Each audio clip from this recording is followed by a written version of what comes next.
Close-Up presents Hello 8920. Close-Up. The closer, the better.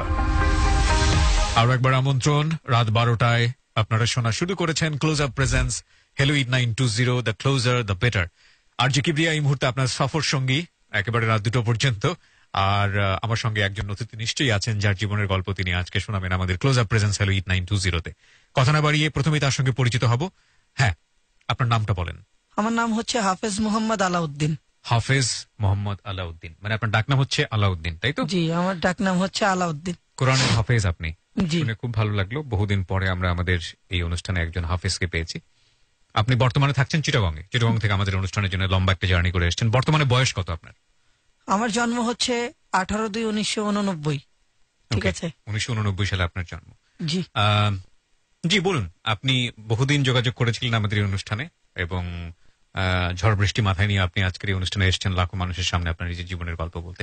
তার আগে আপনি আমাকে একটু বলুন তো, যেহেতু আপনি বলছেন আপনি হাফেজ, কোন সময় আপনি হাফেজ, মানে কত বছর বয়সে? আমি আসলে হাফেজ 2009 সালের এপ্রিল মাসের শুরুর দিকে হচ্ছে আমি মাদ্রাসায় ভর্তি হই এবং 2009 সালে আপনি ভর্তি হয়েছেন। তার মানে আপনি কত বছর বয়সে হেফজ পড়া শুরু করেন? বয়সটা এক্স্যাক্টলি বলতে পারবো না, ঠিক আছে, হয়তো ওই দিকে 7 আর 89 সালে আপনার জন্ম। জি। 89 সালে যদি আপনার জন্ম হয় তাহলে 2000 কত সালে বলছেন আপনি? 2009 সালে। 2009 সালে ভালোই পরিণত বয়স। সেক্ষেত্রে আপনার 20 বছর বয়সে আপনি কোরআনের হাফেজ হওয়া শুরু করলেন। ওরকমই 20-19 হবে। যাই হোক, ওই সময় একটু থামাচ্ছি। 20-19 বছর বয়সে কোরআনের হেফজ পড়া শুরু করে আপনি কমপ্লিট করলেন কত বছর বয়সে? এপ্রিল মাসের প্রথম দিকে শুরু করেছিলাম এবং 2009 সালের 6 ডিসেম্বর হচ্ছে আমি পাগড়ি নেই। এর আগে হুজুররা ভর্তি হলেন কত সালে? 2009 সালের এপ্রিল মাসের শুরুর দিকে, অর্থাৎ এপ্রিলের 1 তারিখে ভর্তি হয়েছি। আমার কথাটা একটু বোঝার চেষ্টা করেন। আপনি কোরআনের হাফেজ হওয়া শুরু করেছেন, আপনি? হ্যাঁ, সেটাই বলছি যে আমি কোরআনের হাফেজ পাগড়ি নিয়ে মানে তো কমপ্লিট করে ফেলেছেন। জি জি, আমি কোরআনের হাফেজ হওয়া শুরু করেছি, অর্থাৎ আমি আলিফ বা থেকে শুরু করেছি 2009 সালের এপ্রিল মাসের প্রথম থেকে। আর শেষ করলেন কবে? শেষ করেছি 2009 সালের 6 ডিসেম্বর, ওই দিন সোমবার ছিল। ইম্পসিবল। আপনি তার মানে বলতে যাচ্ছেন যে আপনি মাত্র 6 মাসে আপনি পুরো কোরআন মুখস্থ করে ফেলেছেন? 6 মাস না, 8 মাস। এটা 8 মাস লেগেছে। ওইখানে যে 2009 সালের যে 6 ডিসেম্বর আমি পাগড়ি নিয়েছি, তখন হচ্ছে আমি পুরো কোরআন শরীফটা একবার খতম দিয়েছি। এর পরবর্তীতে আবার হাফেজদেরকে শোনাইতে হয়, ঠিক আছে। আপনি 8 মাসে পুরো কোরআন মুখস্থ করে ফেলেছেন? জি, আলহামদুলিল্লাহ, এটা আল্লাহ আমাকে দিয়েছে, আল্লাহর এটা নিয়ামত, ঠিক আছে। পৃথিবীতে অনেক কিছু ঘটে যেগুলো আসলে নিশ্চয়ই সৃষ্টিকর্তা পৃথিবীতে অসংখ্য মিরাকল দিয়েছেন, সবই তার ইচ্ছা। কিন্তু 8 মাসে, তাও 20 বছর বয়সে শুরু করে, মানে আমরা জানি যে শিশু অবস্থায় মস্তিষ্ক তখন অনেক বেশি নরম থাকে। একটা বিষয় বলে রাখি, যে বিষয়টা হচ্ছে যে আমাকে কিন্তু ওই হরফ গুলো হুজুররা যখন উচ্চারণ করা শিখিয়ে দিয়েছে, এরপর থেকে যখন আমি কোরআন শরীফ হাতে নেই, তখন থেকে কিন্তু আমার পড়াটা শুধু হুজুররা শুনতো, বাট আমাকে বলে দিত না। আমার জন্য স্পেশালি একটা মোবাইল ছিল, এই মোবাইলে পুরো এখানে আমি একটু ইন্টারাপ্ট করবো প্রিয় শ্রোতা। আরেকটি বিষয় যেটা আমি বলবো আপনাকে, সেটা আপনি যদি শোনেন তাহলে আমি যতটুকু অবাক হয়েছি তার চেয়ে বেশি অবাক হবেন। সেটা হচ্ছে, আপনি তো দৃষ্টি প্রতিবন্ধী, মানে আপনি চোখে দেখেন না। জি। এটা কি জন্মের পর থেকেই? হ্যাঁ, আমি জন্ম থেকেই এরকম। জন্ম থেকেই সে দৃষ্টি প্রতিবন্ধী এবং সে 20 বছর বয়সে পবিত্র কোরআনের হাফেজের, মানে আলিফ বা তাসা থেকে তার শুরু, মাত্র 8 মাসের মধ্যে সে পুরো কোরআন শরীফ মুখস্থ করেছে। সুবহানাল্লাহ। আল্লাহ নিশ্চয়ই আপনাকে বিশেষ গুণ দিয়েছেন, সেজন্যই আপনি করেছেন। ঠিক আছে, আলহামদুলিল্লাহ। নিশ্চয়ই আমরা ছোট একেবারে শৈশব থেকে শুরু করতে চাই। এই ঘটনাগুলো আমরা বিস্তারিত মানে একের পর এক শুনবো আপনার কাছ থেকে। শুরু করুন আপনি। আমি যখন, আমার বয়স হচ্ছে 1 দিন, অর্থাৎ যেদিন আমি জন্ম নিয়েছি সেদিনই আমার বাবা মা যখন দেখতে পেয়েছে যে আমি দৃষ্টি প্রতিবন্ধী, তখন আমার বাবা মা আমাকে নিয়ে ময়লার স্তূপের ভিতরে ফেলে আসে। আপনি কার কাছ থেকে এটা শুনেছেন? এটা আমি আমার দাদির কাছ থেকে শুনেছি। কত বছর বয়স আপনি শুনেছেন? ঠিক আছে, তখন আমার বয়স ধরেন যে 6-7, ঠিক আছে, এমন। দাদি কি বললো? দাদি কিভাবে বললো ঘটনাটা? আমার দাদির সাথে আমি এরকম প্রায়, আমার বাবা মা আমাকে ডাকতো না, কাছে নিত না। ধরেন যে আমার দাদিকে যে খাবারটা দিত, সেই খাবারটা আমরা দুইজনে ভাগ করে খেতাম, ঠিক আছে। এই নিয়ে আমি আমার দাদিকে কোশ্চেন করেছিলাম যে দাদি এমন কেন? তখন আমার দাদি আমাকে চোখের পানি ফেলতে ফেলতে বলেছিল যে এরকম। কি বলেছিল? তুই যখন প্রথম জন্ম নিস, সেই দিনই তোর বাবা মা তোকে ফেলে দিয়েছিল। এটা আমি আশেপাশে মানুষের কাছেও শুনেছি। মানে একদিন বয়স যখন আপনার, যেদিন আমি জন্ম নিয়েছি, জন্ম নেওয়ার পরেই আচ্ছা ফেলে দিয়েছিল আমার বাবা মা। আপনি কি বাবা মার প্রথম সন্তান ছিলেন? জি না। কত নাম্বার সন্তান ছিলেন? আমরা হচ্ছে 5 ভাই 1 বোন, আমি সবার ছোট। সবার ছোট ছিলেন। জি। আপনাকে কেন ফেলে দিয়েছিল? কেন ফেলে দিয়েছিল? আমি অন্ধ, এই কারণে। মানে জন্মান্ধ অবস্থায় আপনি জন্মগ্রহণ জি, জি। করেছেন, এই চোখ নেই দেখে আপনার বাবা মা আপনাকে জি। ময়লার স্তূপে ফেলে দিয়েছে। জি। তারপর আমার দাদি ওইখান থেকে আমাকে কুড়িয়ে নিয়ে আসে এবং আমার দাদি আমাকে মানুষ করে। তো যখন আমার বয়স 4-5, এমন সময় আমাকে ওইখানে একটা গানের স্কুল আছে আমাদের ওইখানে, জি। তো ওইখানে আমাকে ভর্তি করে দেওয়া হয় হুম। এবং ওইখানে আমি গান শিখি। আচ্ছা। এবং যখন আমার জেলাতে আমি যখন গানের ব্যাপারে একটু উত্তীর্ণ হই, তখন যখন আমার বাবা মা ভাই বোন দেখলো যে আমার কাছে টাকা আছে, তখন আমার ভাইরা আমাকে বলল, ঠিক আছে, তোকে একটা বাড়ি করে দেব, এরকম এরকম, তুই টাকা নষ্ট করিস না, তুই টাকাগুলো। মানে আপনি কি আম্মুর ধরনের কাছে- গান করতেন ওই সময়টাতে? তখন আমি ধরেন যে সেই সময়কালীন গান করতাম বলতে বিভিন্ন কনসার্টে গিয়ে আচ্ছা। ছায়াছবির গান টান এগুলো এগুলো মুখস্থ- করতেন এবং এগুলো করলে আপনাকে ওই অন্ধ বলে লোকজন পয়সা দিত। এগুলো করতাম বলতে আমার সাথে কন্ট্যাক্ট হতো। আচ্ছা। ঠিক আছে, আলহামদুলিল্লাহ, আল্লাহ আমাকে কণ্ঠ দিয়েছে। হুম। ঠিক আছে, এই জন্য আমার সাথে কন্ট্যাক্ট হতো ওই যারা কনসার্ট করতো, ওদের ম্যানেজিং কমিটি যারা ছিল, হুম। তারা আমার সাথে কন্ট্যাক্ট করতো যে এরকম এরকম আপনাদের এখানে গান গাইতে হবে, আপনাকে এত টাকা দিব। যখন আমার বয়স প্রায় 9-10, ঠিক আছে, তখন 2000 সাল, 2001-2 এরকম। হুম হুম হুম। তা মনে করেন যে আমি তখন হচ্ছে এইটা ছেড়ে দিই, গানের যে দল, এটা আমি ছেড়ে দিই, যে না, আমি আর গান করব না। আমি হচ্ছে আইনুদ্দিন আল আজাদের সাথে যোগাযোগ করি। আইনুদ্দিন আল আজাদকে? আইনুদ্দিন আল আজাদ হচ্ছে কণ্ঠশিল্পী, কলরব শিল্প গোষ্ঠীর প্রতিষ্ঠাতা ছিলেন। আচ্ছা। তো ওনার সাথে আমি যোগাযোগ করে, উনি আমার কণ্ঠ সবকিছু শুনে উনি আমাকে গজলের জন্য সিলেক্ট করলো। আচ্ছা। তো ওই সময় আমি আবার গজলের জন্য সিলেক্ট হয়ে যাওয়ার পর আমি গজলই করি। তো তখন থেকেই আমার একটা আক্ষেপ যে আমি যদি হাফেজ হতে পারতাম। ওনার ওইখানে ধরেন যে 2000 সালে যদি ওনার ওইখানে ভর্তি হয়ে থাকি, সম্ভবত 2000 সালের 18 জুন ভর্তি হয়েছিলাম। তো 2000 সালের থেকে শুরু করে 2008 সাল পর্যন্ত আমি ওনার ওইখানে গজলই করি। আমি ওনাকে একদিন বললাম যে হুজুর, আমার ইচ্ছা হয় যে রেডিওতে কত সুন্দর রমজান মাসে তারাবির সময়, তারপরে হচ্ছে ইফতারের সময় যে কোরআন তেলাওয়াত করে, হুজুর আমার ইচ্ছা হয় যে আমি যদি এরকম কোরআন তেলাওয়াত করতে পারতাম। হুম হুম হুম। তো তখন হুজুর আমাকে বলল, ঠিক আছে, যে তুমি কোরআন তেলাওয়াত শিখতে চাচ্ছ, ঠিক আছে, কোরআন তেলাওয়াত শেখার জন্য তোমাকে দিয়ে আসবো। তো উনি আমাকে মাদ্রাসায় ভর্তি করে দেয়। মাদ্রাসায় ভর্তি করে দেওয়ার পর আমি পড়তে থাকি, পাশাপাশি গজলও করতে থাকি। তখন থেকেই আমি মাহফিল করি। হুম হুম। অর্থাৎ আমার উস্তাদ আমাকে যেগুলো শিখিয়ে দিয়েছে, ওই সব কিছুর উপরই আমি তখন থেকেই বয়ান করি। যখন মাদ্রাসায় ভর্তি হই, মাদ্রাসায় ভর্তি হওয়ার পর উনি আমাকে দেখতে আসতো আচ্ছা। প্রতিদিন। আচ্ছা, কে দেখতে আসতো? আইনুদ্দিন আল আজাদ। ওকে। আমাকে যখন আইনুদ্দিন আল আজাদ হুজুর ভর্তি করার জন্য নিয়ে যায়, তো প্রথমত হুজুররা বলে যে এ অন্ধ মানুষ, এ যদি ভর্তি হয় তাহলে একে পড়া কে বলে দেবে? একজন ছাত্র তো এর পেছনে সময় দিতে পারবে না, কারণ তার নিজের পড়া রয়েছে। হুম। আর আমরা হুজুররা তো আমরা এতটা কেয়ার করতে পারবো না। আচ্ছা। ঠিক আছে, তারপর এক পর্যায়ে জোরাজোরির পরেই হচ্ছে ভর্তি হওয়া। ঠিক আছে, তো সবাই ওইখানে 200 টাকা ফি দিয়ে থাকতো হুম হুম হুম। মাদ্রাসায়, আর আমার জন্য নির্ধারণ করা হলো 500 টাকা। হুম হুম। তো আমার উস্তাদ উনি বলল, ঠিক আছে, 500 টাকা না, যদি 1000 টাকা হয় আমি 1000 টাকা দিয়ে হলেও আমি একে পড়াবো। তো প্রথম হুজুর আমাকে মনে করেন যে মাদ্রাসায় ভর্তি হয়েছে, ওই মাদ্রাসার শিক্ষক উনি আমাকে আইনুদ্দিন আল আজাদের উপর একটু চড়াও হয়েই উনি আমাকে প্রথমত অনেক পড়া দিয়ে ফেললো। অর্থাৎ আলিফ বা তার থেকে শুরু করে ধরেন যে কায়দার ইটা যতটুকু আছে, 2 কায়দা পর্যন্ত উনি আমাকে পড়া দিল। তো তারপর হচ্ছে আমি হুজুরকে বললাম, হুজুর আপনি আমাকে 2-1 বার বলে দিন। তো উনি আমাকে 2-1 বার বলে দিল। পরবর্তীতে আমি পড়া দিলাম। পড়া দেওয়ার পরে যখন দেখলো যে ভুল নেই, তখন মনে করেন যে মাদ্রাসার হুজুররাও খুশি হলো যে না, এ পারবে। হুম হুম হুম। তারপরে মনে করেন যে আস্তে আস্তে আপনি পড়তেন কিভাবে? আমি ধরেন যে মোবাইলে যে কোরআন শরীফ যখন ধরেছি তখন মোবাইলের মাধ্যমে পড়তাম। মোবাইলে শুনতাম, একবার শুনতাম আর একবার হুজুরের কাছে শুনাইতাম। হয়তো যে পৃষ্ঠাটা একটু কঠিন, যেমন 4 নাম্বার পারা 18 নাম্বার পৃষ্ঠাটা একটু কঠিন, সব হাফেজরা এটা স্বীকার করবে যে 4 নাম্বার পারা 18 নাম্বার পৃষ্ঠা এবং 6 নাম্বার পারা 5 নাম্বার পৃষ্ঠার প্রথম দিক দিয়ে 4-5 লাইন একটু কঠিন। ঠিক আছে, তো এইটা আমার 2 বার শোনা লাগছে। তাছাড়া আলহামদুলিল্লাহ কোন পাড়ার কোন পৃষ্ঠা আমাকে 2য় বার শুনতে হয়নি। Okay. আমি একবার শুনেছি মোবাইল থেকে, আর একবার পড়েছি, তারপর আমি হুজুরের কাছে পড়া দিয়েছি। আমার এখানে একটা বিষয় একটু নোট করি প্রিয় শ্রোতা, ওর স্মরণ শক্তি মাশাআল্লাহ তীব্র থেকে তীব্রতর, এবং ওর যে কত বড় স্মরণ শক্তি সেটার কিছু এক্সাম্পল আপনাদের সামনে আমরা ভবিষ্যতে মানে এই অনুষ্ঠানের সামনের দিকে প্রেজেন্ট করব। ওর এক পর্যায়ে 7 থেকে 7,500 সেলফোন নাম্বার মুখস্থ ছিল, এবং আমি যখন ওর সঙ্গে যোগাযোগ করি, ওকে একবার বলার পরে ওর ফোন নাম্বার, আমার ফোন নাম্বারটা ওর মুখস্থ হয়ে যায়, এবং তীব্র স্মরণ শক্তি ওকে আল্লাহ দিয়েছে। যাই হোক, আমরা এগুলো নিয়ে নিশ্চয়ই ধারাবাহিকভাবে ওর সামনের দিকে গেলে বুঝতে পারবো। হ্যাঁ, বলুন তারপর হচ্ছে এইভাবেই আমার মনে করেন যে মাদ্রাসার জীবন চলতে থাকে।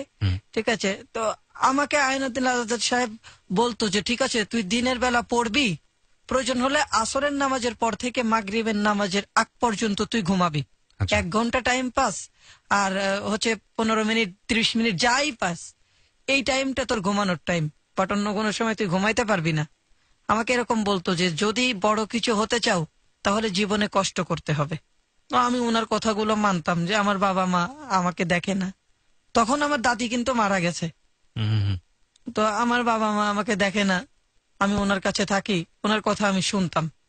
এবং যখন আমি মনে করেন যে সিপারা পড়া শেষ হয়ে গেল, তখন আইনুদ্দিন আল আজাদ নিজের টাকা দিয়েই ছাত্রদের সবাইকে একটা খাসি কিনে নিজেই স্বতঃস্ফূর্ত ভাবে খাইয়েছিল।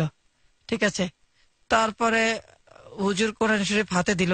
কোরআন শরীফ হাতে দেওয়ার পরে হুজুর আইনুদ্দিন আল আজাদকে বললো যে এ যতটুকু শিখেছে এ তো নামাজ কালাম পড়ার কাজ চলবে, আপনি সঙ্গীতের জন্য একে নিয়ে যান হুজুর। আসলে তো এ পড়তে পারবে না, সিপারাটা হয়তো এত তাড়াতাড়ি শেষ করেছে, তাইতে যে কোরআন শরীফটা যে শেষ করে ফেলবে এমন তো না, কোরআন শরীফ কিন্তু কঠিন। তা হুজুর আবার তখন বলল যে আল্লাহ তো নিজেই বলেছে ওয়ালাকাদ ইয়াসসারনাল কুরআনা লিযিকরি ফাহাল মিন মুদ্দাকির, এই কোরআন শরীফকে আমি পড়াও যেমন সহজ করে দিয়েছি, বোঝাও তেমন সহজ করে দিয়েছি, হুজুর আপনি পড়াতে থাকেন। তো তখন হুজুর আমাকে বলল যে আমাদের তো বলে দেওয়া সম্ভব না, তুমি এক কাজ করো, তোমাকে একটা মোবাইল দেওয়া হবে, সেখানে তোমাকে সিম দেওয়া হবে না, বাট তোমাকে একটা মেমোরি দেওয়া হবে। এই মেমোরিতে পুরো 30 পারা কোরআন শরীফ থাকবে। এখান থেকে তুমি তোমার যেই দিন যতটুকু মন চাই সেই দিন ততটুকু তুমি শুনবা, শোনার পরে যতটুকু মুখস্থ হয় ততটুকু তুমি আমাদেরকে দিবা। তো একটা পারা হচ্ছে 20 পৃষ্ঠায়, শুধু 30 নাম্বার পারা হচ্ছে 25 পৃষ্ঠায়, ওর ভিতর থেকে আবার 73 লাইন বাদ যাবে। আবার হচ্ছে 29 নাম্বার পারা হচ্ছে 24 পৃষ্ঠায়, ওর ভিতর থেকেও 73 লাইন বাদ যাবে। ঠিক আছে, তাহলে এমনি ধরা যায় যে ওই দুইটা পারা হচ্ছে 21 পৃষ্ঠা করে হলেও, আর এক এক পৃষ্ঠায় হচ্ছে 15 লাইন করে থাকে। আর যে পৃষ্ঠায় শুরুতে সূরার নাম থাকে, ওই সূরার নামের পৃষ্ঠায় হচ্ছে 13 লাইন থাকে। ওই সূরার নাম আর বিসমিল্লাহির রহমানির রহিম বাদ দিলে হচ্ছে এমনি কোরআন শরীফের আয়াত থাকে 13 লাইন। আর যে পৃষ্ঠায় সূরার নাম বা কোনো কিছু থাকে না, ওই পৃষ্ঠায় হচ্ছে ফিক্সড 15 লাইন থাকে। তো 30 নাম্বার পারা আর 29 নাম্বার পারাই হচ্ছে সূরার নাম বেশি, যার কারণে ওইখান থেকে 73 লাইন করে বাদ চলে গেছে। তো আমি প্রথম যেদিন সূরা ফাতিহা থেকে শুরু করি, হুজুর আমাকে বলেছিল যে তুমি 30 পারা থেকে শুরু করো। তো আমি বলেছিলাম হুজুর হয়তো উল্টা দিক দিয়ে দিলে আমি পারবো না, আপনি আমাকে প্রথম দিক দিয়েই দেন, সূরা ফাতিহা থেকে আমি শুরু করি। তারপরে হুজুর বলল ঠিক আছে, তোমার যে দিক দিয়ে ভালো হয় সেদিক দিয়ে তুমি শুরু করো। তো যেদিন আমি সর্বপ্রথম কোরআন শরীফ হাতে নিলাম, ওই দিনকে রাত্রে আবার আমার মাহফিল ছিল নাটোরের লালপুরে। ঠিক আছে, আমি আমার উস্তাদের সাথে গিয়েছিলাম। তো ওই দিন আমি হচ্ছে দুপুরের দিকে খাওয়া দাওয়ার পর আমি কোরআন শরীফটা হাতে নেই। কোরআন শরীফটা হাতে নেওয়ার পর আমি 2 থেকে 3 বার শুনি। ওই দিনকে আমি পড়া দেই হচ্ছে 5 পৃষ্ঠা সর্বপ্রথম, সূরা ফাতিহা বাদেই। আমি আলিফ লাম মিম থেকে শুরু করে ওয়াইজ ক্বালা রাব্বুকা লিল মালাইকাতি এই পৃষ্ঠা পর্যন্ত 5 পৃষ্ঠা আমি ওই দিন মুখস্থ করি। তো এই আলিফ লাম মিমের পৃষ্ঠায় আবার কম, এটাতে 13 লাইন থাকবে না, এটাতে হচ্ছে আর একটু কম, এই পৃষ্ঠায় 7 থেকে 10 লাইন মতো। আমি ওরকমই প্রথম দিন যখন পড়া দিলাম, হুজুরের একটা ধারণা ছিল যে আমি আজকে জার্নি করে মাগুরা থেকে নাটোরের লালপুর যাব, আবার এসে কি আমি পড়া দিতে পারবো কিনা। ঠিক আছে, তো আইনুদ্দিন আল আজাদের পর তো হুজুর এমনিতেই একটু চড়াও যে অন্ধ মানুষ, ও কি পড়বে, সুতরাং শুধু শুধু ওর পেছনে টাকা খরচ করা। ঠিক আছে, হুজুররা তখনও বিশ্বাস করতে পারছিল না যে আমি আসলে কি হাফেজ হতে পারবো। সামনে তো এই তো কেবলমাত্র কোরআন শরীফ ধরেছি, পুরো 30 পারাতে এখনো বাকিই রয়েছে, তো আসলেই কি আমি হাফেজ হতে পারবো। হুজুরদের মনে এরকম একটা ই ছিল। তারপরে হচ্ছে আমি আসলাম, আসার পরে আসতে ধরেন যে দুপুর হয়ে গেল। তো দুপুর হয়ে যাওয়ার পরে আমি এসে মাদ্রাসায় দাঁড়ানোর সাথে সাথেই আমি আগে হুজুরের রুমে গিয়েছি, গিয়ে দেখি যে হুজুর খাচ্ছে, দুপুরের খানা খাচ্ছে। তো আমি বললাম যে হুজুর, কালকে তো আমি পড়ে রেখেছি, সকালবেলা পড়া দেওয়ার কথা ছিল, তা আমি পড়ি, আপনি একটু শুনেন। তো হুজুর আমার পড়াটা ওই সময় শুনলো। শোনার পরে হুজুর আইনুদ্দিন আল আজাদকে বললো যে না, একে আমি পড়াবো। যেই প্রথমে না করেছিল সেই প্রথমে সে রাজি বলল, হয়ে গেল। দুইজন হুজুরই বলেছিল যে না, এর দ্বারা সম্ভব না, আর একে কে বলে দেবে, যদি একটা ভুল বলি তাহলে এর গুনাহ আমাদের নিতে হবে, কারণ এ তো অন্ধ মানুষ, এ তো চোখে দেখে না। Okay. তাহলে এই একে যে যদি কেউ ভুল বলে দেয় তাহলে তো সেই গুনাহটা তার হবে। তো সুতরাং গুনার ভার আমরা নিতে পারবো না, হয়তো মানুষ মাত্রই ভুল, আমি জি। একটা ভুল বলে দিলে এটা যদি সে মুখস্থ করে, একটা জিনিস যদি কোরআন শরীফের একটা আয়াত যদি একবার মুখস্থ হয়ে যায়, ওর ভিতরে যদি কোনো ভুল থাকে এটা সংশোধন করা কিন্তু মনে করেন যে আমি মনে করি বা আমার যতটুকু ধারণা হাফেজ হওয়ার পরে, যে ধরেন যে একবার যদি একটা আয়াত পড়ে কেউ ভুলে যায়, সে আয়াতটা পরবর্তীতে স্মরণ করা যতটা কঠিন, পুরো 30 পারা কোরআন শরীফ মুখস্থ করাও মানুষের জন্য অতটা কঠিন না। আচ্ছা আচ্ছা, এটা আপনার ব্যক্তিগত অভিমত। হ্যাঁ, এটা যাই হোক। আমার ব্যক্তিগত অভিমত। যাই হোক, এই যেটা বলছিল যে আপনাকে পড়াবে না প্রথমে, তারপরে যখন দেখলো যে না আপনার স্মরণ শক্তি মাশাআল্লাহ খুবই ভালো, তখন আপনার জন্য তারা রাজি হয়ে তখন গেল। হুজুর বলল যে একে আপনার আর বেতন দিতে হবে না, আমি আমার নিজের। এরপর থেকে হুজুর প্রতিদিনই সকালবেলা নাস্তার ছুটি দিলে হুজুরের বাড়ি থেকে নাস্তা তৈরি করে আমার জন্য পাঠাতো। আমি বাহ। মনে করেন যে এটা যখন দেখলো যে আমি প্রথম দিন কনসার্ট করে এসেছি, সারা রাত জার্নি করে এসেই যখন আমি মনে করেন যে আমি গাড়ি থেকে নেমেছি, গাড়ি থেকে নামার সাথে সাথেই আমি হুজুরের রুমে গিয়েছি সরাসরি। হুজুরের রুমে গিয়েই আমি দাঁড়াই, তখন আমি দাঁড়িয়ে আছি, আমি বসিও নেই। হুজুরের রুমে যাওয়ার সাথে সাথে আমি এইভাবে করে বললাম যে মানে বুকের উপর হাত বেঁধে আমি বললাম যে হুজুর, আমার তো সকালবেলা পড়া দেওয়ার কথা ছিল, উস্তাদের সাথে চলে গিয়েছিলাম, এই জন্য সকালবেলা পড়া দিতে পারিনি হুজুর, আমি ঘরে ঢোকার আগে আমার পড়াটা আমি দিয়ে দিতে চাই। তো হুজুর হয়তো কি মনে করে বললো, হুজুর বললো ঠিক আছে তুই পড়া দিবি, দে তোই পড়া, এরকম বললো। ঠিক আছে তুই পড়া দিবি, দে তোই পড়া। তো আমি পড়া দিলাম। তারপরে পড়া দেওয়ার পরে হুজুর পরবর্তীতে আমাকে রুমে পাঠিয়ে দিল। রুমে পাঠিয়ে দেওয়ার পরে আমি পড়তে বসেছি। কারণ যে ওই সময় আমিও আবার একটু ভয়েই ছিলাম যে আল্লাহ, প্রথম প্রথম পড়া দিচ্ছি কোরআন শরীফ, না জানি হুজুর আমাকে কিছু বলেনি, আমার উস্তাদকে ডাক দিল, আমার কোথায় না কোথায় হয়তো ভুল হয়েছে। আমি এরকম একটা চিন্তা আমার ভেতরে কাজ করছে যে আজকেই হয়তো আমার মাদ্রাসায় হাফেজি পড়া শেষ। আচ্ছা। তো আমি তখন জোহরের নামাজ পড়ে খুবই কান্নাকাটি করলাম যে আল্লাহ, যত যাই হোক আমি যেন হাফেজটা হতে পারি, তুমি আমাকে এতটুকু তৌফিক দাও আল্লাহ। তো আমি মনে করেন যে জোহরের নামাজ পড়ে আমি 2 রাকাত নফল নামাজ পড়ে কেবল মুনাজাত শেষ করেছি, তখন দেখি যে মানে আমার উস্তাদ আমার পেছনে দাঁড়িয়ে আছে, আমি এটা খেয়াল করি নাই। পরবর্তীতে মুনাজাত শেষ করার পরে উনি আমাকে নিল, বলল যে আসো। তারপরে হুজুর তখন অনেক খুশি হয়েছিল যখন আমার মাদ্রাসার শিক্ষকরা বলেছিল যে না, ওকে আমরা বিনা বেতনে পড়াবো। তখন যখন আবার ক্লাসের ভিতরে ঢুকলাম, তারপরে যখন হুজুররা কথাবার্তা বললো, আমি নিজের কানে শুনলাম যে না, আসলে আমার মাদ্রাসার বাতিল হচ্ছে না, আরো বেতন ছাড়া পড়তে পারছি। তখন আমার কাছে একটু খুশি লেগেছিল যে যাক, অন্তত আল্লাহ হয়তো রহমত করেছে, আমি হাফেজটা হতে পারবো। তারপরে হচ্ছে আমি আবার পড়া শুরু করি। তো ওর পরের দিন হচ্ছে আমি আধা পারা পড়া দিই। ওই দিনকে আর আমার কোনো কনসার্ট ছিল না, অর্থাৎ ওর পরের দিন হচ্ছে আমি 10 পৃষ্ঠা পড়া দিই। 10 পৃষ্ঠা পড়া দেওয়ার পর আর থাকলো বাকি 5 পৃষ্ঠা। তো হুজুর আমাকে বললো যে ঠিক আছে, তোর যদি এক পারা পড়া তো তোর হয়েই গেছে, এই 5 পৃষ্ঠা তো তুই মুখস্থ করে নিয়ে আসতে পারবি, তো সুতরাং তুই এই 15 পৃষ্ঠা 2-1 বার পড়ার পর ওই 5 পৃষ্ঠা নিয়ে আয়। তো হুজুর আমাকে এরকম বললো যে যদি না নিয়ে আসিস তাহলে কিন্তু এই লাঠি আজকে তোর একদিন কি আমার যে কয়দিন লাগে।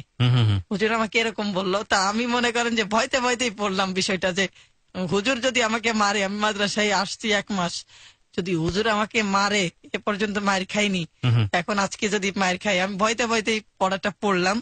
আমাকে 8টার সময় হুজুর আমাকে এরকম দিয়ে দিল।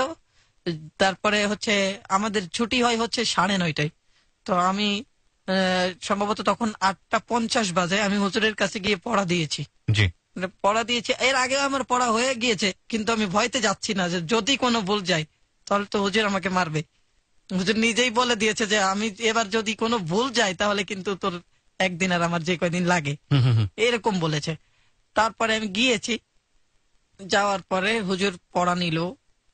পড়া নেওয়ার পর হুজুর বলল যে ঠিক আছে, এই পুরো এক পারা তুই আজকে দুপুরে শোনাবি। দুপুরে তোর কোনো নতুন পড়া নেই, আর হাফেজি মাদ্রাসায় দুপুরে কোনো নতুন পড়া থাকে না।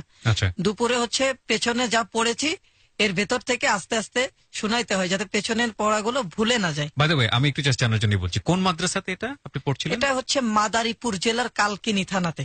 মাদ্রাসার নাম কি ছিল? মাদ্রাসার নাম হচ্ছে ভাউতলি ইসলামিয়া কওমি মাদ্রাসা। আচ্ছা আচ্ছা, ঠিক আছে, বলুন।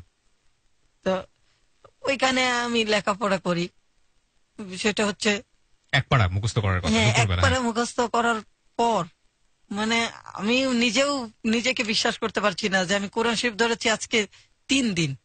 3 দিনে আমি এক পারা মুখস্থ করলাম। তারপরে মনে করেন যে আমি দুপুরে সবাই ঘুমাই, হচ্ছে মানে খাওয়ার পরে ঘুম হয় 12টা পর্যন্ত।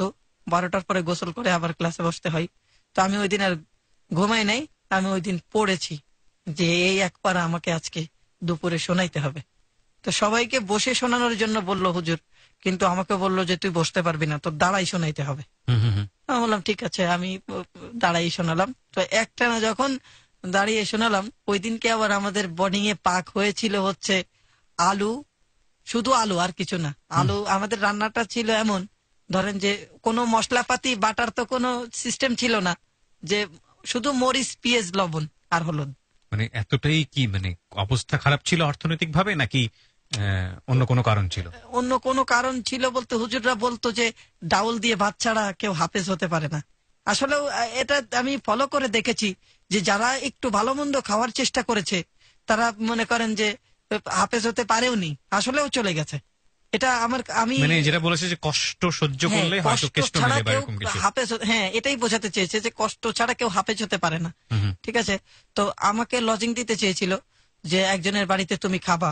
তো আমি বলেছিলাম যে ওই হুজুরের ওই কথা শোনার পরে বলেছিলাম হুজুর না, আমি বোর্ডিং এ খাবো। আচ্ছা, তারপরে দুপুরের খাবার ছিল কি আলু, শুধু আলু?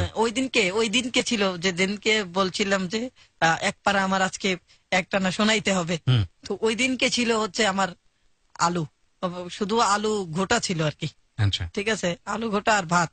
আর ভাতটা হচ্ছে মনে করেন যে মাদ্রাসায় হুজুররা যে কন্ট্রোলের যে চাউলগুলো অনেকদিন জমা থাকতো, ওই চাউলগুলো কিনে মানে কিনে এক ধরনের স্মেল হয়ে যায় চাল।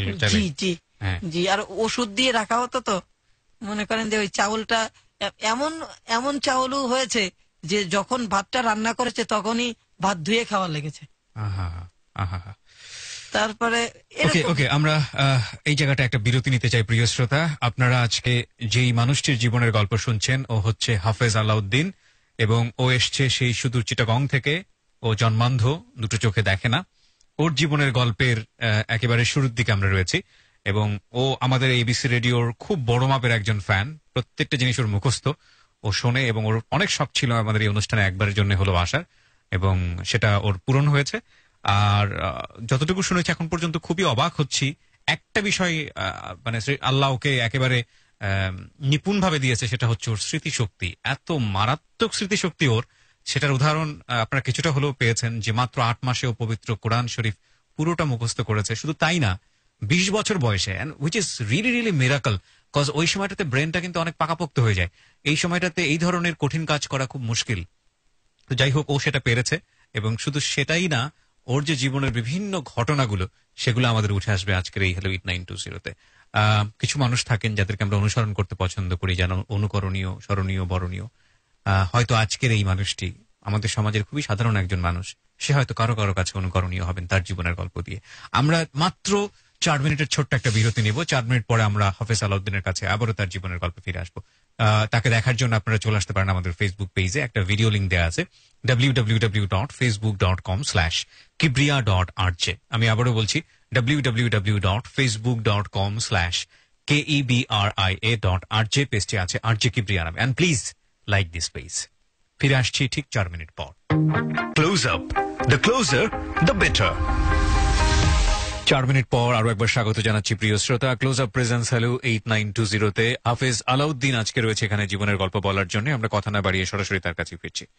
জি, আপনি যেটা বলছিলেন যে চালগুলো ভাত রান্না হওয়ার পরেও সেই ভাতটাও ধুয়ে খেতে হতো যাতে স্মেলটা মানে গন্ধটা নাকে না লাগে, তাই তো?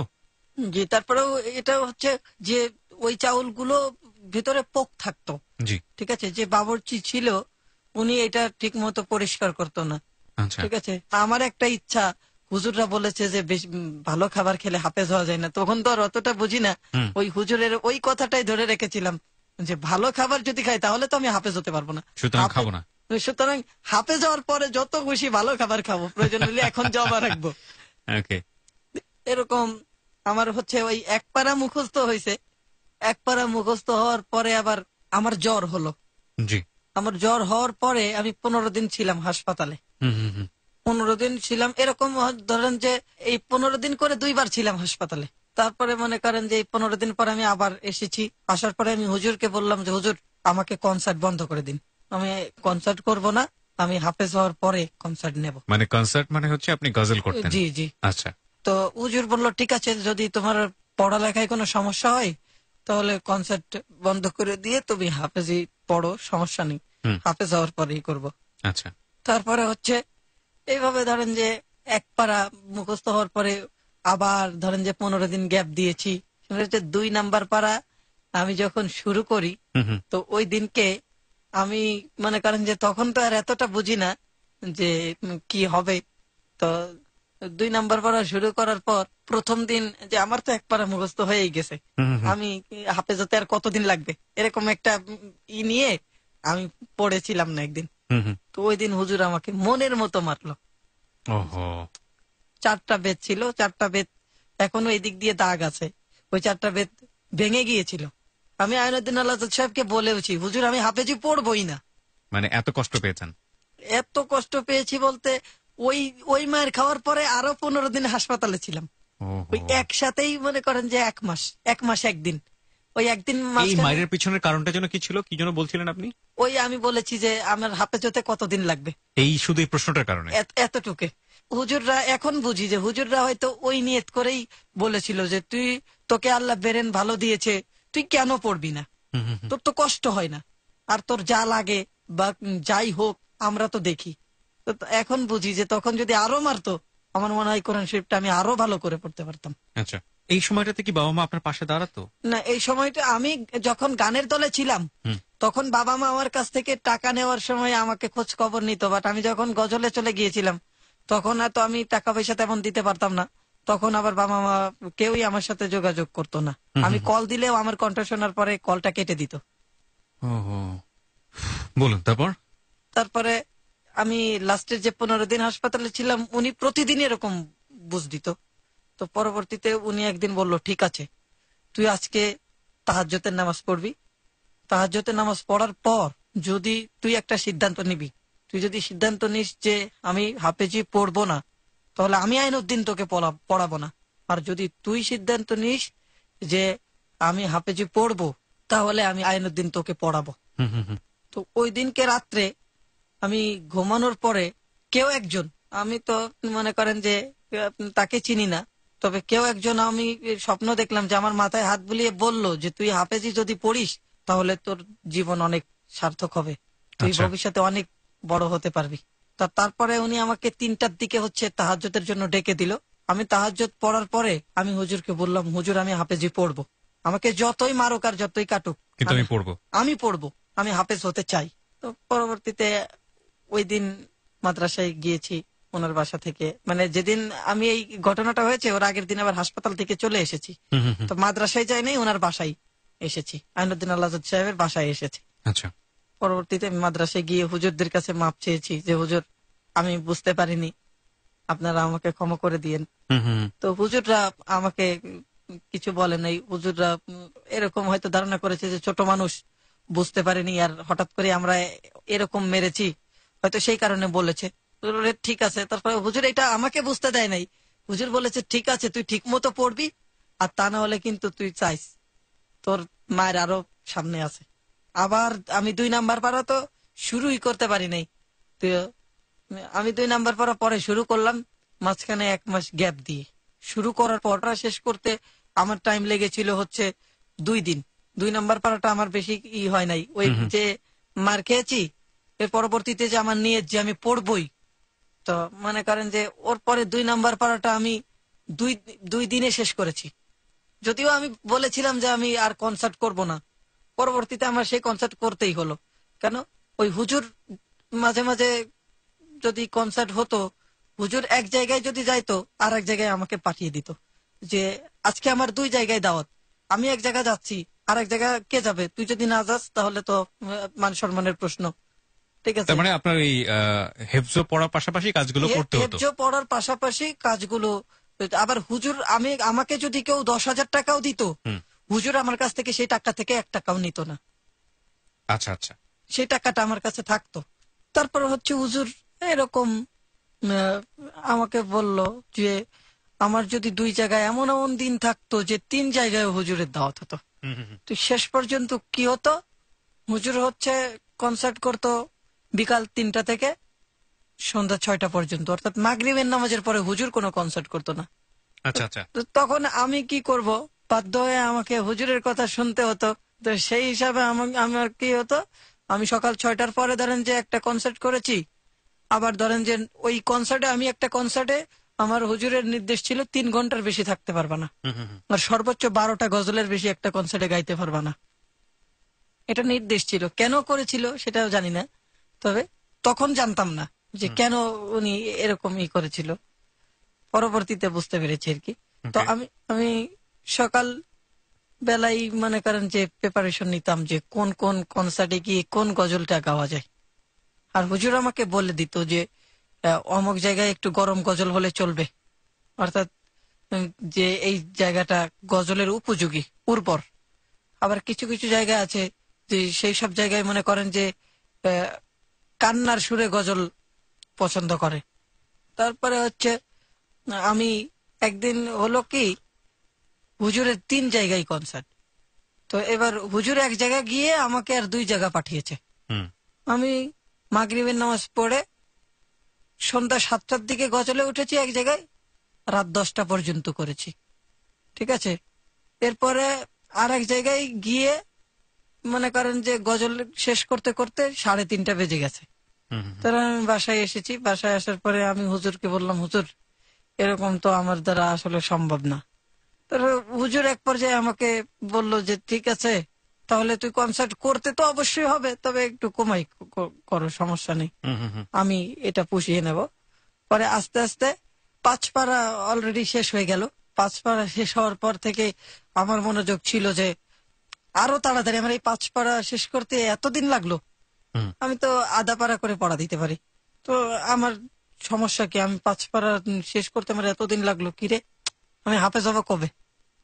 তারপরে এরকম আস্তে আস্তে এরকম করতে করতে এক পর্যায়ে ধরেন যে আমার যখন 25 পারা শেষ হয়ে যায়, 25 পারা শেষ হওয়ার পর হুজুর একদিন বলল যে এক দ্বারা তোকে 25 পারা পড়তে হবে। যদি 25 পারার ভেতরে যদি একটা ভুল যায়, যে এক জায়গা ভুল যায় নাই, একবার ভুল বলেছিস, দ্বিতীয়বার পেছন থেকে ধরাই দেওয়ার পরে আবার সেটা সঠিক হয়েছে, তাহলে ওই আবার তোকে আলিফবাদ থেকে শুরু করতে হবে। তখন আমার একটা বিশ্বাস ছিল যে হুজুর আমাকে যেভাবে আমার পড়াটা শুনতো, এমনি অন্যান্য ছাত্রদের পড়াশোনার সময় একসাথে 2 জনের পড়া শুনতো, 3 জনের পড়াও শুনতো, কিন্তু আমি যখন পড়া দিতাম তখন হুজুর আমার একার পড়া শুনতো। আচ্ছা, তো সেই হিসাবে আমার একটা বিশ্বাস ছিল যে আমি তো হুজুরের কাছে যখন পড়া দিতাম একার পড়া শুনে হুজুর, তার মানে হুজুর আর অন্যান্য ছাত্রদের পড়া ধরতে হলে হুজুর কোরআন শরীফ বন্ধ করে ধরতো, আর আমারটা হুজুর কোরআন শরীফ খোলা ছাড়া কখনো ধরতোই না। আচ্ছা, আমার পড়াটা তো সেই হিসাবে আমার একটা বিশ্বাস ছিল যে ইনশাল্লাহ আমি পারবো। তারপর হুজুর এরকম বলল যে ঠিক আছে, আলাউদ্দিনের 25 পারা শোনা হবে, এই বৃহস্পতিবারে কোনো ছাত্র সবিনা হবে না। তারপরে আমু মনে করেন যে এটা এই ডিক্লিয়ার দিলে হচ্ছে শনিবারের দিন, অর্থাৎ যেদিন আমার 25 পারা শেষ হয়ে গেল, বলল যে তোর সবক বন্ধ, নতুন পড়া তুই পড়তে পারবি না, এই শনিবার থেকে শুরু করে বুধবারের দিন রাত 11:59 পর্যন্ত তোর পড়ার টাইম। এরকম বলে দিল যে শনিবার অর্থাৎ এটা হচ্ছে যে আমরা ছাত্ররা শুক্রবারের দিন সবিনা টবিনা শেষে কার কয়টা লুকমা গেছে বা কার কয়টা কি এসব নিয়ে তো বসতাম যে হুজুর অমুকের পড়াটা অমুক ধরেছে, এই কয়টা ভুল গিয়েছে, ঠিক আছে। এরপরে আমাকে বলল যে এরকম এরকম যে কালকে শনিবারের দিন রাত 12টা থেকে শুরু করে এক কাটায় কাটায় 12টা থেকে শুরু করে বুধবারের দিন রাত 11:59 পর্যন্ত আর হুজুর এরকম ডেস্কে থাবা দিয়ে দিয়ে বলেছিল, আমার ভালো মনে আছে, যে বুধবারের দিন রাত 11:59 পর্যন্ত তোকে পড়ার সুযোগ দিলাম। এর পরবর্তীতে তুই কিন্তু আর কোনো পারা পড়তে পারবি না। 12টা থেকে তোর পেছনে সিকিউরিটি লাগাই দেওয়া হবে যে যদি পড়ার আকারে তোর ঠোঁট নড়ে তাহলেও তোর মায়ের আছে। তারপরে আমারও একটা নিয়ে যে ঠিক আছে হুজুর যেহেতু আমাকে বলেছে আমার হাতে তো সময় আছে, তা আমি প্রতিদিন প্রয়োজন হলে সকালে এক পারা শুনবো, দুপুরে আর এক পারা শুনবো, রাত্রে আর এক পারা শুনবো, অর্থাৎ ক্লাস টাইমে আমি পড়বো, আমি ক্লাসের বাইরে পড়বো না। তো আমি ক্লাস টাইমে পড়তাম। হুজুর বলতো যে আলাউদ্দিন নাকে সরষের তেল দিয়ে ঘুমাও, পরবর্তীতে বৃহস্পতিবারে দেখা যাবে। কিন্তু হুজুরকে আমি বুঝতে দিতাম না যে আমি পড়াটা শুনছি বা পড়ছি। তো আমি মনে করেন যে এরকম একটা ভাব করতাম যে হুজুর যাতে বোঝে যে আমি পড়ছি না, আমি শয়তানি করে বেড়াচ্ছি বা আমি এদিক ওদিক ঘুরে বেড়াচ্ছি। আসলে আমি ঘুরে বেড়ালে, শীতের সময় ছিল তখন, তা মনে করেন যে ঘুরে বেড়ালে আমি আমার যে জ্যাকেটটা ছিল ওর সাথে টুপি অ্যাডজাস্ট ছিল এরকম, তো ওর ভিতর দিয়ে কানে হেডফোন দিয়ে আমি পড়া শুনতাম আর ঘুরে বেড়াতাম। হুজুর টের পাইতো না। তো হুজুর মাঝে মাঝে এরকম বলতো, আলাউদ্দিন নাকে সরষের তেল দিয়ে ঘুমাও। আমি ঘুমানোর সময় ওরকম পড়া চালানো থাকতো, আমি শুনতেই থাকতাম, কিন্তু আমি কাউকে বুঝতে দিতাম না যে আমি পড়ছি বা শুনছি। তারপরে এরকম করতে করতে বুধবারের দিন হুজুরের মনে মনে একটু রাগই হয়েছে যে কিরে ওরে আমি এরকম একটা দিলাম, এর ভিতর ও পড়তে বসলো না বা ও পড়লো না। পরবর্তীতে হুজুর বুধবারের দিন খাওয়া দাওয়া হয়ে গেছে রাত্রে, ওই দিন আবার হুজুর কি মনে করে যেন হচ্ছে মুরগি এনেছে, তো সবাইকে খাবার দিয়েছে। খাওয়াটা হওয়ার পর হুজুর বলল সবাই ডেস্কের সামনে আসো। আসার পরে এবার বলল কালকে তো তোমাদের সবিনা নেই, খুব ফুর্তিতে আছো। তো সবাই মনে করেন যে হুজুর কিছু বললে এমনিতেই মাথা নিচু করে থাকতো, কেউ কিছু বলতো না। বললো ঠিক আছে সমস্যা নাই, তোমরা সবাই ফুর্তিতে থাকলেও আলাউদ্দিন কিন্তু ফুর্তিতে নেই, আর আলাউদ্দিনকে কালকেই দেখে নেব, কারণ ওই এক সপ্তাহের ভিতরে যে শনিবার থেকে বুধবার আজকে আর কয়েক ঘন্টা, আর 1 ঘন্টা 1.5 সময় আছে, ও এখনো পড়তেই বসেনি। আর হুজুরের সামনে গেলে আমি এরকম, হুজুর যে কথা বললে আমি হেসে দেবো বা এমন কিছু তা না, আমি আরো মন মরা হয়ে থাকতাম যে হুজুরকে আমি বুঝতে দেবো না যে আসলে কি আমি পড়েছি কিনা। তো এটা আমি আরো ওই সময় আমার মনে করেন যে চেহারাটা আরো কালো করে একেবারে, মানে হুজুর বুঝতে পারছে যে আমি হয়তো ভয়তে একেবারে একাকার হয়ে গিয়েছি যে আসলে কি করব কালকে, আমি তো আসলেই পড়ি নাই, এই ধরনের একটা অ্যাক্টিং করলাম। পরবর্তীতে ঠিক রাত 12টা বাজার সাথে সাথেই হুজুর আমার পেছনে 7 জন ছাত্র লাগাই দিল যে ও যদি খালি নামাজে সূরা কিরাত পড়তে পারবে, তাছাড়া ওকে ক্লাসে বসতে দেওয়া হবে না ফজরের নামাজের আগ পর্যন্ত, ও ক্লাসে তো বসতে পারবেই না। সুতরাং ও যদি পড়ার আকার ইঙ্গিতে ঠোঁট যদি ওর একটু এদিক ওদিক হয়, যে যাতে বোঝা যায় যে আরবি হরফ উচ্চারিত হচ্ছে, এরকম হলে তোরা আমার কাছে বিচার দিবি। এর রাত 12টা থেকে এরকম একটা দিয়ে দিল। পরবর্তীতে আমি ফজরের নামাজের পরে, যেহেতু 25 পারা তো এক দাঁড়া পড়া সম্ভব না, তো হুজুর আমাকে বললো যে ঠিক আছে তুই বসে পড়। তো আমি বসে পড়বো। আমার এখানে আমার ব্যাচে ছাত্র ছিল হচ্ছে 25 জন হচ্ছে হেফজ, তারা কোরআন শরীফ পড়তে পারে পুরোপুরি, যে কোনো জায়গা থেকে, যে জায়গা তাদের মুখস্থ আর যে জায়গা তাদের মুখস্থ না, সব জায়গায় তারা দেখে খুব ভালোভাবে পড়তে পারে, খুব ভালো স্পিডে পড়তে পারে। তো সুতরাং সবাই আমার পড়া ধরতে পারবে। আর হুজুর আমাকে পড়ার একটা দিয়ে দিল যে হদরে পড়া এরকম পড়তে হবে, আলহামদুলিল্লাহ রাব্বিল আলামিন আর রহমানির রহিম, এরকম পড়তে হবে। ঠিক আছে, তো আমি বললাম হুজুর এরকম পড়া তো সম্ভব না, আমি এরকম পড়বো, ইয়াসিন ওয়াল কুরআনিল হাকিম ইন্নাকা লামিনাল মুরসালিন আলা সিরাতিম মুস্তাকিম, এরকম পড়বো। তো হুজুর বললো ঠিক আছে, এমন ভাবে পড়বি ছাত্ররা যাতে বুঝতে পারে, বুঝতে যাতে কষ্ট না হয়। ওকে। ঠিক আছে, তো আমি বললাম ঠিক আছে হুজুর, ছাত্রদের বুঝতে কষ্ট হবে না ইনশাআল্লাহ। তো পরবর্তীতে আমি বৃহস্পতিবারের দিন সকালবেলা ফজরের নামাজ পড়ে মোনাজাত শেষে আমি পড়া শুরু করলাম। আর হচ্ছে শুক্রবারের দিন জুম্মার নামাজের আগে আমার পড়াটা শেষ হলো, কারণ আমি তো তাড়াতাড়ি যদি পড়ি, খুব ফোর্সে যদি কেউ কোরআন শরীফ পড়ে তাহলে এক খতম কোরআন শরীফ পড়তে লাগবে 6 থেকে 6.5 ঘন্টা।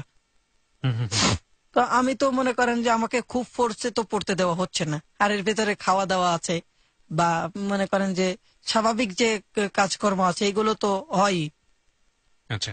তো সেই হিসাবে জুম্মার নামাজের আজানও দিল, আমার এই 25 পারাও শেষ হলো। কিন্তু আল্লাহর অশেষ রহমত, আলহামদুলিল্লাহ, আমার একটা ভুলও কেউ ধরতে পারেনি। কিন্তু ধরার চেষ্টা কেউ কম করে নাই, যে আমার ধরেন যে ওই পৃষ্ঠাটা, যে পৃষ্ঠাটা খুব ভালো হয়েছে, সবচাইতে ভালো হয়েছে, ওই পৃষ্ঠাটা এই ছাত্ররা বলতো আপনি আবার পড়েন। ওকে। হয় নাই ভাই আপনার, আপনি দেখেন কোথাও ভুল আছে। তো আমি তো জানি যে এরকম সিস্টেম তো এদেরকে আমি শিখাইছি যে দেখেন কোথাও ভুল আছে। তো আমি তো জানি যে এরকম করলে যদি আমি একটু হেরফের করি, ভুল না থাকলেও ভুল হয়ে যাবে, সুতরাং কোনো হেরফের করা যাবে না। তারপরে আমি বললাম ঠিক আছে, ভুল থাকলে তোমরা ধরতে পারো, আমি আগে যা পড়েছিলাম এখনো তাই পড়ছি। তো এরকম ধরেন যে এক পাড়ায় যেখানে লাগার কথা 20 মিনিট, সেখানে ওরা আরো এক্সট্রা 10 মিনিট নিয়ে নেয়, এরকম করতে করতে।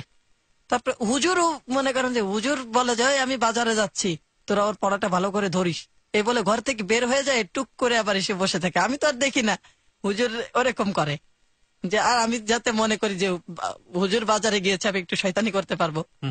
তো আমি আমার একটা নিয়ে যে আমি যেহেতু হাফেজ হয়ে যাব, যদিও আমার একটা লোকমা যাই, হুজুর বলেছে যে আলিফবা থেকে পড়তে হবে, এরকম তো আর দেবে না, হয় না কখনো। তা সুতরাং আমি চেষ্টা করি যে আমার যাতে ভুল না যায়। হুজুর বাজারে যাক, আমার সমস্যা কি? হুজুর বাজারে গেলেই যে পড়তে হবে, না গেলে যে পড়তে হবে, গেলে যে পড়তে হবে না, এরকম তো কোনো কিছু না। তো আমি আমার মতো পড়লাম। পড়ার পরে এবার হুজুর বলল যে এই 5 পারা তুই যত তাড়াতাড়ি সম্ভব শেষ কর।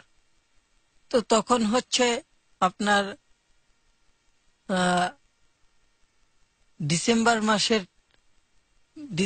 নভেম্বর মাস শুরু হয়েছে। তো আমি এই 5 পারা যেদিন শেষ করলাম, হুজুর বলেছিল যে তুই যেদিন এই 5 পারা শেষ করবি, তোর পুরো 30 পারা আর একবার 2 রাকাত নামাজে শুনবো। তুই 2 রাকাত নামাজে উচ্চ স্বরে এই 30 পারা পড়বি, অর্থাৎ 1 রাকাতে 15 পারা, আর 1 রাকাতে 15 পারা, এরকম তোর পড়তেই হবে। যতদিন তুই পড়তে না পারবি ততদিন পর্যন্ত তোর এরকম 2 রাকাত করে নামাজ পড়তেই হবে। তুই যতদূর পর্যন্ত যায় থেমে যাবে, আবার প্রথম থেকে ওই আবারও পড়তে হবে। আমার মনে করেন যে আমি একটু ভয় পেলাম যে আসলে কি 15 পারা করে 1 রাকাতে পড়া সম্ভব? এটা তো সম্ভবই না। তো পরবর্তীতে আমি মসজিদে একটা ওয়াজ শুনলাম যে হযরত আবু হানিফা রহমাতুল্লাহ আলাইহি নাকি প্রতিদিন তাহাজ্জুদের নামাজে 1 খতম দিত। এশার নামাজ পড়ে তাহাজ্জুদ শুরু করত, আর ফজরের আজানের আগ মুহূর্ত পর্যন্ত 1 রাকাতে 15 পারা আর 1 রাকাতে 15 পারা পড়তো। তো তখন আমার একটা জিদ চাপলো যে হযরত আবু হানিফা রহমাতুল্লাহ আলাইহি যে নবীর উম্মত, যে আল্লাহর বান্দা, আমিও তো সেই নবীর উম্মত, সেই আল্লাহরই বান্দা। নবী এবং আল্লাহ কোনোটাই তো আমার জন্য ডিফারেন্স না, সবই তো এক। তাহলে হযরত আবু হানিফা রহমাতুল্লাহ আলাইহি যদি পারে, আমিও পারবো। আমি হুজুরকে বললাম ঠিক আছে হুজুর, আমি পড়বো, এরকম বললাম। বলার পরে হুজুর বলল ঠিক আছে। এশার নামাজের পর থেকে শুরু করে আমি প্রথম দিন ব্যর্থ হই, দ্বিতীয় দিন আমি পারি, তৃতীয় দিন কোন লোকমা ছাড়াই আমি পড়তে পারি। কেউ আমার পেছনে নামাজে দাঁড়ানো ছিল না, সবাই কোরআন শরীফ খুলে চেষ্টাই ছিল যে কিভাবে আমাকে লোকমা দেওয়া যায়। যদিও আমি নামাজ পড়ছি, তারপরে হয়তো এরকম বলতে পারছেন না যে আপনি আবার পড়েন, এরকম বলতে না পারলেও যে পৃষ্ঠা পড়ছি তার আগের পৃষ্ঠার শেষের আয়াত বলে দিচ্ছে। তখন আমার বুঝে দিতে হচ্ছে যে এরকম আমাকে পৃষ্ঠার প্রথম থেকে আবার পড়তে হবে, এরকম। তো হুজুর হয়তো ওই দিন বলেছিল যে নামাজ তো বেশি করা যাবে না, তো যে পৃষ্ঠা ওই দিন আর বেশি ছাত্ররা ই করে নাই, কারণ হুজুর তো জানেই যে আমার আগের 25 পারা একবার শোনা হয়েছে। মানে এইভাবে আপনি 30 পারা কোরআনের হাফেজ হলেন। এইভাবে আমি 30 পারা কোরআনের হাফেজ হলাম। ইভেন আমি যেদিন হুজুর বলেছিল যেই দিন তোর এই 30 পারা কোরআন শরীফ তুই শোনাইতে পারবি এক দ্বারা এরকম নামাজে 2 রাকাত নামাজে শোনাইতে পারবি, তার পরের দিন মাদ্রাসার মাহফিল হবে। যতদিন তুই শোনাইতে পারবি না, যদি 5 বছরের ভেতরে শোনাইতে না পারিস, তাহলে ওই 5 বছর মাদ্রাসার মাহফিল হবে না। ওকে। তারপরে আমি ডিসেম্বরের 5 তারিখে আমি শোনাইতে পারি আর কি, ডিসেম্বরের 4 তারিখ দিবাগত রাত্রে আমি শোনাইতে পারি। হুজুর জানতো যে আমি পারবো, হয়তো হুজুর আমার কোনো মঙ্গলের কারণেই এটা করেছিল, তা না হলে হুজুর এত তাড়াতাড়ি এত কিছুর আয়োজনই বা কিভাবে করলো, বক্তাদেরকে দাওয়াত দিয়ে 6 তারিখে মাহফিলি বা কিভাবে দিল। কিন্তু এর একটা কি যে এই কথা যে বলেছে, ওই 25 পারা যে শোনানোর কথা বলেছে, ওর পরে কিন্তু হুজুর আমাকে মাদ্রাসায় থাকতে দিত না।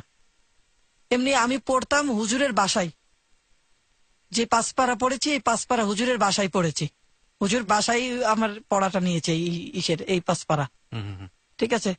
আবার এই যে নামাজ পড়েছি এটাও আমি হুজুরের বাসায় পড়েছি, ছাত্ররা হুজুরের বাসায় গিয়ে ধরেছে, আলাদা একটা রুম ছিল হুজুরের ওইখানে। কিন্তু এর ভিতরে হুজুর মাহফিলের আয়োজন টায়োজন সব করেছে।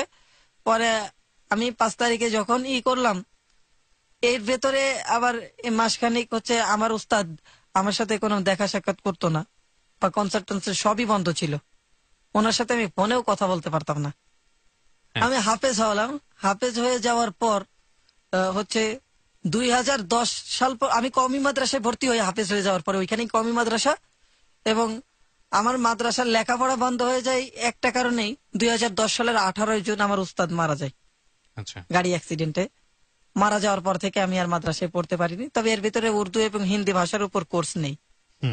তারপরে আমি এই মাদ্রাসায় ঘুরি ফিরি, লেখাপড়া আর হয় না। তো 2012 সালের 27শে ডিসেম্বর আমি হচ্ছে আমার বাড়ির পাশে একটা মাদ্রাসায় চাকরি নেই। আচ্ছা। এই 2012 সালের 27শে ডিসেম্বর চাকরি নেওয়ার পর আমাকে বলল তোমার বেতন কত দিতে হবে। তো আমি বললাম হুজুর আপনি আমার বেতন আর কি দিবেন, আমার তো আসলে এখন ফ্যামিলি নেই, কিছু নেই, আপনি আমার মোবাইল খরচটা শুধু দিয়ে দিবেন। আচ্ছা। তো মোবাইল খরচে বিল আসতো তখন আমার প্রতি মাসে, এমনিতেই যদি কথা নাও বলতাম 3500 টাকা, 4000 টাকা। হুজুরকে আমি বলেছিলাম, তো হুজুর বললো যে তোমার মোবাইল বিল কত আসে বা না আসে এগুলো তো আর আমি জানি না, ঠিক আছে, আমি তোমাকে 1500 টাকা দেবো প্রতি মাসে বেতন, আর তুমি এখানে থাকবা, খাবা, সব ফ্রি। ঠিক আছে, আপনি যদি 1500 টাকা দেন তাহলে আমি আর একটা মসজিদ নেব, আমি 5 ওয়াক্ত একটা ছাত্রকে সাথে নিয়ে নামাজ পড়াবো, যদি ওইখানেও আমি আরো কিছু টাকা পাই তাহলে আমার জন্য ভালো হবে। তো মোটমাট এই মাদ্রাসা আর মসজিদ মিলে হচ্ছে বেতন হলো 3000 টাকা। বেতন 3000 টাকা, আর অনুমতি ছিল যে আমি যে কোনো মাহফিল টাহফিল করতে পারবো। অর্থাৎ আমাকে হুজুর এরকম বলেছিল যে তুমি মাহফিল না, যা খুশি তা করো, সমস্যা নেই, আমি প্রতি মাসে ইন্টারভিউ নিয়ে যদি দেখি যে আমার ছাত্রদের পড়া ঠিক আছে তাহলে আমি তোমাকে কিছুই বলবো না। আর তুমি যদি 24 ঘন্টা ডিউটি করার পরেও যদি আমি দেখি যে মাদ্রাসার ছাত্রদের পড়া ঠিক নাই, তাহলে কিন্তু আমি তোমাকে কিছু বলবো। আমারও এরকম একটা খেয়াল ছিল যে আমি আর যাই করি, আগে ছাত্রদের পড়ার কিভাবে সিস্টেম করলে কি করলে পড়াটা ভালো হবে। তো আমি প্রতিদিনই আমি যাদের কাছ থেকে হাফেজ হয়েছি তাদের কাছ থেকে বুদ্ধি নিতাম যে হুজুর আমার ছাত্রদেরকে তো হুজুর আমি এইভাবে এই কয়টার দিকে উঠাই, এই করি, কি করলে পড়া ভালো হবে। হুজুররাও আমাকে বলতো, এরকম বলতো যে তখন বলছি তখন তো আর শোনো নাই, এখন যখন মাদ্রাসার দায়িত্ব পাইছে এখন আবার ফোন করে করে জিগানো লাগে, এরকম বলতো। হুজুর বলে দিত যে না এখন এই টাইমে উঠাও, এই টাইমে উঠাইলে এরকম এই পড়াটা ভালো হবে, এই সময় অমুক ছাত্র, যে ছাত্রটা এমন সেই ছাত্রটার পড়া এইভাবে এরকম সিস্টেম দেখাই দিত হুজুর। ওকে, প্রিয় শ্রোতা, আরো একটি বিরতির সময় হয়েছে, 5 মিনিটের ছোট্ট একটা বিরতি নেব। যারা জীবনের গল্প বলতে আমাদের এখানে আসতে চান, ফোন নাম্বারটি আরো একবার মনে করিয়ে দেব, 0961389282। আরো একবার বলছি 0961389282। এই নম্বরে ফোন করে আপনি আপনার জীবনের গল্প বলতে পারেন। ঠিক আছে, ওকে, ফিরে আসছি ঠিক রাত 1টায়। Close Up presents Hello 8920. Close Up. The closer, the better. সময় রাত 1টা। হাফেজ মোহাম্মদ আলাউদ্দিনকে নিয়ে আজকের জীবনের গল্প, এবং তিনি এসছেন সেই সুদূর চট্টগ্রাম থেকে। আমরা তার কাছে আবারও ফিরতে চাই। প্রিয় শ্রোতা, তাকে দেখার জন্য আপনি আসতে পারেন আমার ফেসবুক পেজে। ফেসবুকের ঠিকানা www.facebook.com/kibriya.rj। অসাধারণ স্মৃতিশক্তি তাকে আল্লাহ দিয়েছেন, প্রশংসা করতেই হবে। জি ভাই, আমরা যেখানে ছিলাম, গল্প যেখানে ছিল সেখান থেকে আবারও শুনতে চাই। তারপরে হচ্ছে আমার ছাত্ররা এরকম আমার প্রত্যেকদিন বলে যে হুজুর, এরকম এই হুজুরের বাসায় কাজ করে একটা মেয়ে, হুজুরের ভাইয়ের মেয়ে। তো হুজুরের ভাই আর একটা বিয়ে করেছে, এই মেয়ের মার একই মেয়ে। এই মেয়ে হুজুরের সাথে আমি একদিন আলোচনা করলাম। হুজুর আমাকে বলে কি যে কারোর ফ্যামিলিগত ভাবে কিছু বলবা না, তুমি এখানে চাকরিতে এসেছো, ভালো লাগলে করবা, না লাগলে করবা না। তখন আমি মনে মনে বললাম যে যদি কোনোভাবে আমি এই মেয়েকে সরাইতে নাই পারি, তাহলে এই মেয়েকে আমি বিয়ে করে আমার ঘরের বউ করে নিয়ে যাবো। সরাতে না পারি মানে কোথা থেকে সরাতে না পারি? আমি চাচ্ছিলাম যে এই মেয়ের বড় চাচার বাড়িতে মেয়েটাকে ট্রান্সফার করে দেই, আর এই হুজুর হচ্ছে মেয়ের মেজো চাচা। তো মেয়েটা কোথায় থাকতো? মেয়ের মেজো চাচার বাসায়। আচ্ছা, তো আপনি কি চাচ্ছিলেন? আমি ঠিক বুঝতে পারিনি পুরো বিষয়টা, যদি আরেকবার একটু বলেন। আমি চাচ্ছিলাম যে এই মেয়ের এত কষ্ট, মেয়েটাকে এখান থেকে যেভাবে হোক সরাতে হবে। যেখানে হয় মেয়ের মার কাছে পাঠিয়ে দেওয়ার ব্যবস্থা করব, আর তা নাহলে মেয়ের বড় চাচার সাথে আলোচনা করে যা হয় সেটা। আচ্ছা, তো পরবর্তীতে আমি হুজুরকে বললাম, হুজুর আসলে তারও তো রক্তে মাংসে গড়া একটা শরীর। হুজুর মেয়েটার কি হয়? হুজুর মেয়েটার চাচা। আপন চাচা? আপন চাচা, আপন মেজো চাচা। তো ওই মেয়েটাই থাকতো মূলত হুজুরের বাসায়? হ্যাঁ, ওই মেয়েটা থাকতো মূলত হুজুরের বাসায়। এই মেয়েটা ওর মায়ের কাছে ছিল। আচ্ছা, ওর মার কাছ থেকে ওর বাবা নিয়ে আসে। নিয়ে আসার সময় মাগুরাতে ফেলে আসে। ওকে বলে যে আম্মু তুমি এখানে দাঁড়াও, আমি ওষুধ কিনে নিয়ে আসছি। তো ওষুধ কিনে নিয়ে আসার নাম করে মাগুরাতে ফেলে আসে, মোহাম্মদপুর চলে যায় উনি। আচ্ছা, পরে এই মেয়েটা, ওর কাছে নাম্বার ছিল, ওর মা খালা সবার। মেয়েটার নাম কি ছিল? মেয়েটার নাম হচ্ছে শিল্পী, ঠিক আছে, ডাক নাম ছিল শিলা। তো এই মেয়েটা মাগুরা হচ্ছে সাইদ মির নামে একটা লোক আছে, এখানে খুবই প্রভাবশালী একজন লোক। ওই সাইদ মিরের বাসার কাছে মেয়েটাকে ফেলে আসে। মেয়েটার বড় চাচা জানতো, মেয়েটার বড় চাচাকে মেয়েটার মা বলে দিয়েছিল যে আপনার ভাইয়ের কাছে আপনার ভাতিজিকে পাঠাচ্ছি। পরবর্তীতে বাড়ি গিয়েছে। বাড়ি যাওয়ার পরে যখন মেয়ের বড় চাচা দেখেছে যে তার বাবার কাছে সেই মেয়েটা নাই, তখন মেয়েটার বড় চাচা বলে কিরে, ওনার চট্টগ্রাম থেকে মেয়ে নিয়ে আসলো, মেয়ে কই? তারপরে ওর মার কাছে আবার ফোন দিল, অর্থাৎ এই মেয়ের মার কাছে ফোন দিল, দিয়ে বললো যে কিরে, ইব্রাহিম তো বাসায় চলে আসছে, মেয়ে তো আসে নাই। পরবর্তীতে বললো যে আপনি জিগান এর কাছে যে মেয়েটা কোথায় রেখে দিয়েছে বা কি করেছে। পরবর্তীতে বলে যে ও হারাই গেছে। কিভাবে হারাই গেছে? বলে আমি ওকে এক জায়গায় বসায় রেখে আসছি, পরবর্তীতে আর যায় দেখি ওখানে নাই। তো ওইখানে নাই, তুই ওইখানে কোনো খুঁজাখুঁজি না করে তুই বাড়ি চলে আসলি। মেয়ের চাচা চাপ দিল যে এই মুহূর্তে তুই মেয়ে আনবি, কোথা থেকে আনবি, কিভাবে আনবি আমি জানি না। আবার এর ভেতরে মেয়েটা আবার মেয়ের মায়ের সাথে কানেক্ট করে ফেলেছে মোবাইলে। ওইখান থেকে বলেছে যে আম্মু আমাকে এরকম এরকম এখানে ফেলে রেখে গেছে।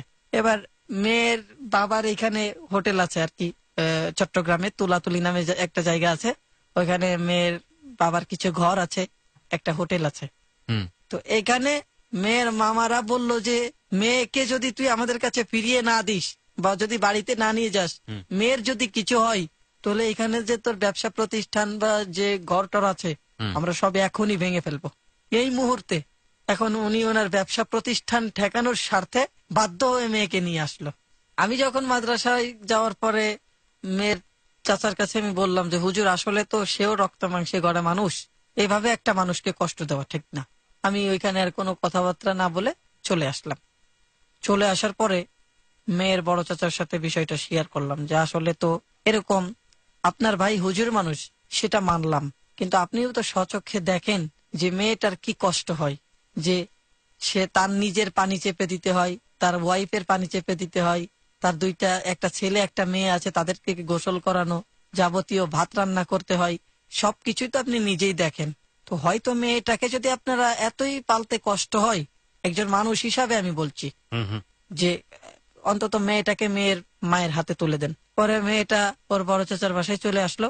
চলে আসার পরে এবার আমাকে মেয়ের বড় চাচা বলতেছে যে তুমি তো অন্ধ মানুষ, তো ও কি আসলে তোমাকে বিয়ে করবে কিনা আমি জানি না, কিন্তু আমার ইচ্ছা যে আমি তোমার হাতে মেয়েটাকে তুলে দিই। তার মানে কি মেয়েটাকে আপনি আগে থেকে পছন্দ করতেন? মেয়েটাকে আগে থেকে আমি পছন্দ করলেও আমি কখনো প্রকাশ করিনি। ওই যে আপনাকে বললাম যে মেয়ের কষ্টটা দূর করার জন্য হলেও যদি কোনোভাবে না পারি, মেয়ের সাথে প্রয়োজন হলে আমি সম্পর্ক করব যেভাবেই হোক, তারপরে মেয়েটাকে প্রয়োজন হলে আমার ঘরের বউ করে নিয়ে যাব।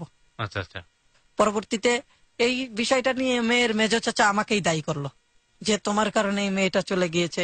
এখন তো চাচা আমাকে এরকম বলছে যে আমার স্ত্রীর হার্ট ছিদ্র, তুমি এই মেয়েটা থাকতে যাই হোক কাজ কাম করে দিত, ও একটু রেস্ট পেত, এখন ও পারে না কল চিপে দিতে, আমাকে পারে না নিজে গোসল করতে, এরকম আমাকে কিছু কিছু কিছু কথা বললো। আমি বললাম হুজুর আমি তো আর আপনার বাসায় যাইনি, আর আপনার বাসায় যাওয়ার কোনো প্রয়োজনও আমার নেই, বা মেয়ের বাবার নামটাই শুধু জানি, মার নাম কি সেটাও জানি না। তো সুতরাং আমি মেয়েটাকে কিভাবে আনলাম, বা মেয়েটাকে কি আপনি শুনেছেন যে কখনো বলেছি যে তুমি তোমার মেজো চাচার বাসা ছেড়ে তোমার বড় চাচার বাসায় চলে যাও? সুতরাং আপনি প্রমাণ ছাড়া কথা বললে কেউ বিশ্বাস করবে না, কারণ সবাই জানে মসজিদে যারা নামাজ পড়তে আসে যে আমি নামাজ পড়াতে যাই আবার ফিরে এসে ক্লাসে বসি, এরকম বললাম। তারপরে উনি আমার পর একটু রাগ, কারণ উনি তো বুঝতে পেরেছে যে আসলে কি থেকে কি হয়েছে। তারপরে এক পর্যায়ে মেয়েটার বড় চাচা বলছে যে আমি চাই যে তোমার হাতে মেয়েটাকে তুলে দেওয়ার জন্য। তো আমি বললাম মেয়ের যদি ইচ্ছা থাকে, আমি অন্ধ মানুষ, আমি কোনো মেয়েকে যদি চয়েস করে বিয়ে করি হয়তো সেই মেয়েটা আমার লাইফে নাও থাকতে পারে। তো মেয়ের যদি ইচ্ছা করে বলে যে হ্যাঁ আমি আলাউদ্দিনের সংসার করব, তাহলে সেই মেয়েটাকে আমি যে কোনো কিছুর বিনিময় হলেও আমি বিয়ে করব, তাতে আমার জীবন থাক বা যাক। আর মেয়ে যদি বলে যে না, তাহলে শত চেষ্টা করে ওই পৃথিবীর সব যদি একদিক হয়ে বলে যে আলাউদ্দিনের সাথে এই মেয়ের বিয়ে হবে, আমি কখনো কাবিননামায় সাইন করব না, কখনো কবুলও বলবো না, আর এর আগে প্রয়োজন হলে আমার মৃত্যু হবে। এরকম বলার পরে কিসের কারণে কি আমি বুঝলাম না, মেয়ে 17ই জানুয়ারি আমাকে কয়েকটা ওই যে চকো চকো আছে না, এই চকো চকো একটা প্যাকেটে করে পাঠিয়েছে মেয়ের বড় চাচার বাসা থেকে। আচ্ছা। যে চকো চকো পাঠানোর পরে যে প্যাকেটে পাঠিয়েছে ওই প্যাকেটটা আবার ছিল একটা চিঠি। ঠিক আছে, এখন কি থেকে কি হয়েছে আমি আর এত কিছু বুঝি নাই। ওই যে ওই মেয়ের চাচাকে এই কথাটুকু বলেছি, বলার পরে আর মেয়ের চাচার সাথে আমার তেমন কথা হয় না। আমি সুন্দর মতো নামাজ পড়ছি, আমি আমার মতো খাচ্ছি। আমি হুজুর আমাকে যদি বলে যে তুমি আজকে বাসায় যাও, যাই খেয়ে আসো, আমি বলি হুজুর আপনার বাসায় যাওয়া আমার পক্ষে সম্ভবই না, যদি আমার না খেয়েও থাকতে হয় আপনার বাসায় আমি যাব না। কেন এটা বলতেন? কারণ ওই যে হুজুর বলেছে আমি তার ভাতিজিকে তার বাসা থেকে নিয়ে এসেছি তার বড় চাচার বাসায়, ওই কথার কারণে। আমি একদিন হুজুরকে এরকমই বললাম যে হুজুর আজকে আপনি বলেছেন আপনার ভাতিজিকে, আমি আমার নিজের এখানে কি স্বার্থ আছে, আজকে আপনি বলেছেন আপনার ভাতিজিকে আমি তার বড় চাচার বাসায় নিয়ে দিয়েছি, কিছুদিন পরে যদি আপনার ওয়াইফ তার বাবার বাড়িতে চলে যায়, তাহলে আপনি তো আমাকে বলবেন যে আমার ওয়াইফকে তুমি তার বাবার বাড়িতে পাঠিয়ে দিয়েছো, তখন কি হবে? আমি আপনার বাসায় যাইতে পারবো না। আর এরকম বলে দিলাম। বলে দেওয়ার পরে হুজুর ছাত্রদেরকে আমি পাঠালাম যে তোরা এখান থেকে খানা নিয়ে আয়, খানা নিয়ে আসার পরে তারপরে তোরা খানা খাইতে বই। তারপরে আমি যাই নাই। তারপরে এক পর্যায়ে 17ই জানুয়ারি যে আমাকে চিঠি পাঠিয়েছে, তো মনে করেন যে চকো চকো গুলো যে ছাত্রটা এনেছে ওই ছাত্রটা হচ্ছে আবার ওই বড় চাচার ছেলে, আমার ছাত্র, তারপরে ওই মেয়ের বড় চাচার ছেলে। তো ও আমাকে বলছে হুজুর এটা একজন আপনাকে উপহার দিয়েছে, আপনি এটা খান। কি কে আমাকে উপহার দিল, আমি এটা খাবো? তো আমি মনে করলাম যে হয়তো সে ছাত্রদের সাথে, আমি আবার মনে করেন যে পড়ার টাইম বাদে এমনি টাইমে ফ্রি ছিলাম, এমনি টাইমে বন্ধু সুলভ আচরণ করতাম, পড়ার টাইমে আমার মতো আমার ওয়েট নিয়ে আমি থাকতাম। তো তারপরে দিয়েছে ছাত্র মানুষ, যাক আমি নিয়েছি। নেওয়ার পরে আমার সহকারী আরো একজন হুজুর ছিল, ঠিক আছে, আমি নিয়েছি কি মনে করে যেন আমি ওইটা মানে চকো চকো দুই হুজুর মিলে খেয়েছি, বাট কাগজটা যে ফেলে দেবো কাগজটা ফেলা হয়নি, কাগজটা আমার টেবিলের উপর রেখে দিয়েছি।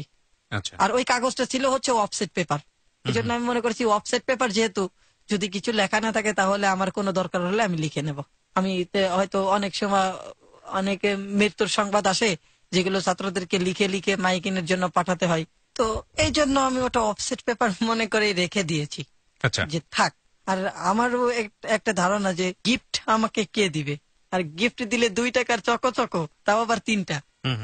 তারপরে মনে করেন যে এই 3টার ভেতর আবার যে ছাত্রটা এনেছে ওকে দিয়েছি একটা, আর আমরা 2 হাফেজ সাহেব মিলে 2টা খাইছি। আচ্ছা তারপরে এবার আমি আমার টেবিলে ওইটা রেখে চলে এসেছি।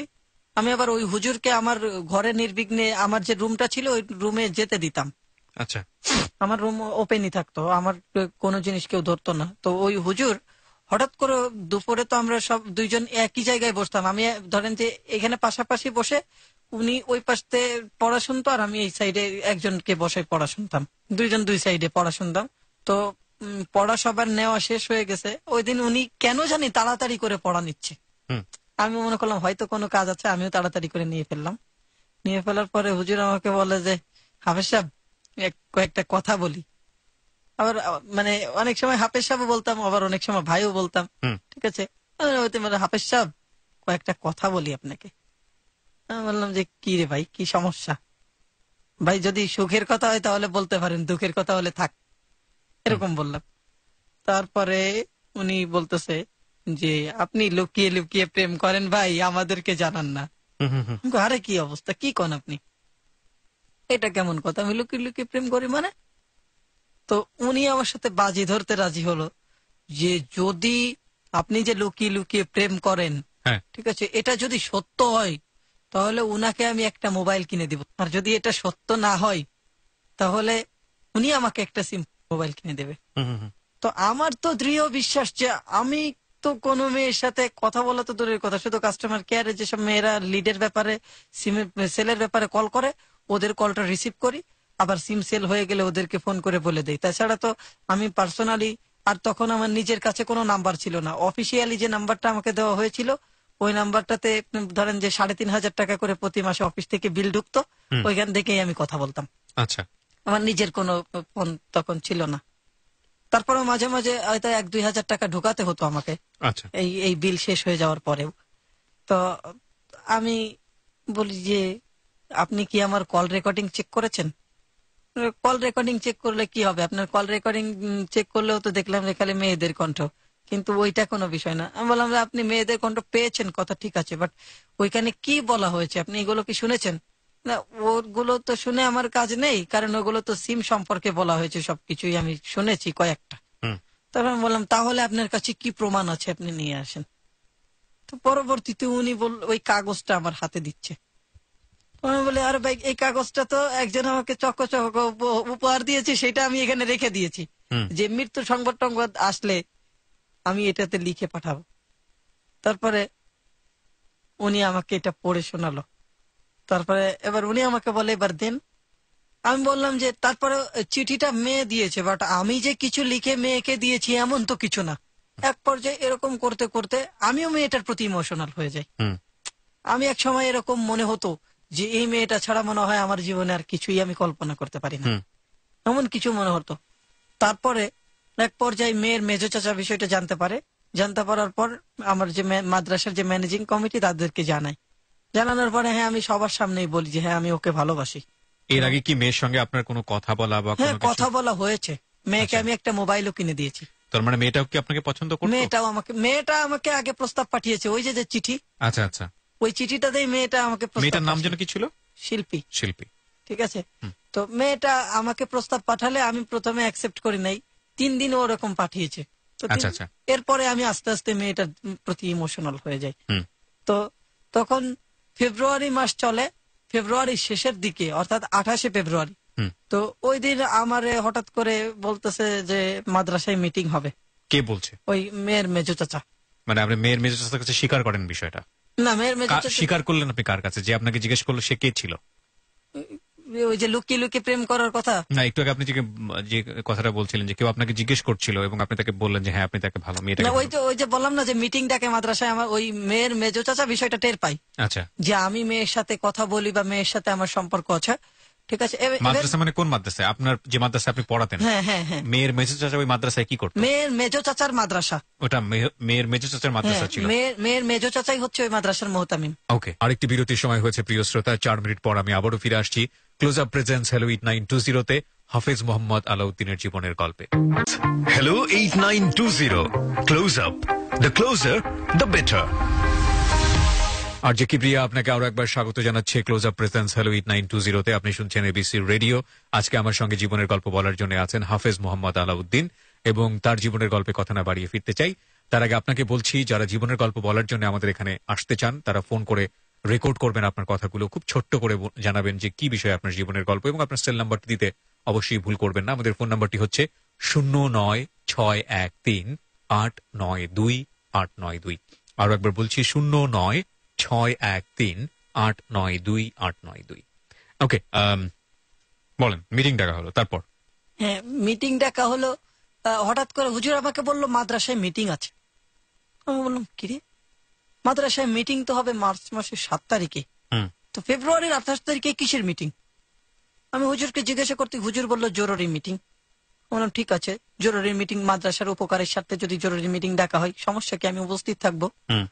আমি যাওয়ার সাথে সাথে আমার ম্যানেজিং কমিটিতে যারা ছিল তারা বললো যে তোমাকে আমরা খুব ভালো মনে করতাম, আসলে যা যা শুনেছি কথাটা কি সত্য কিনা।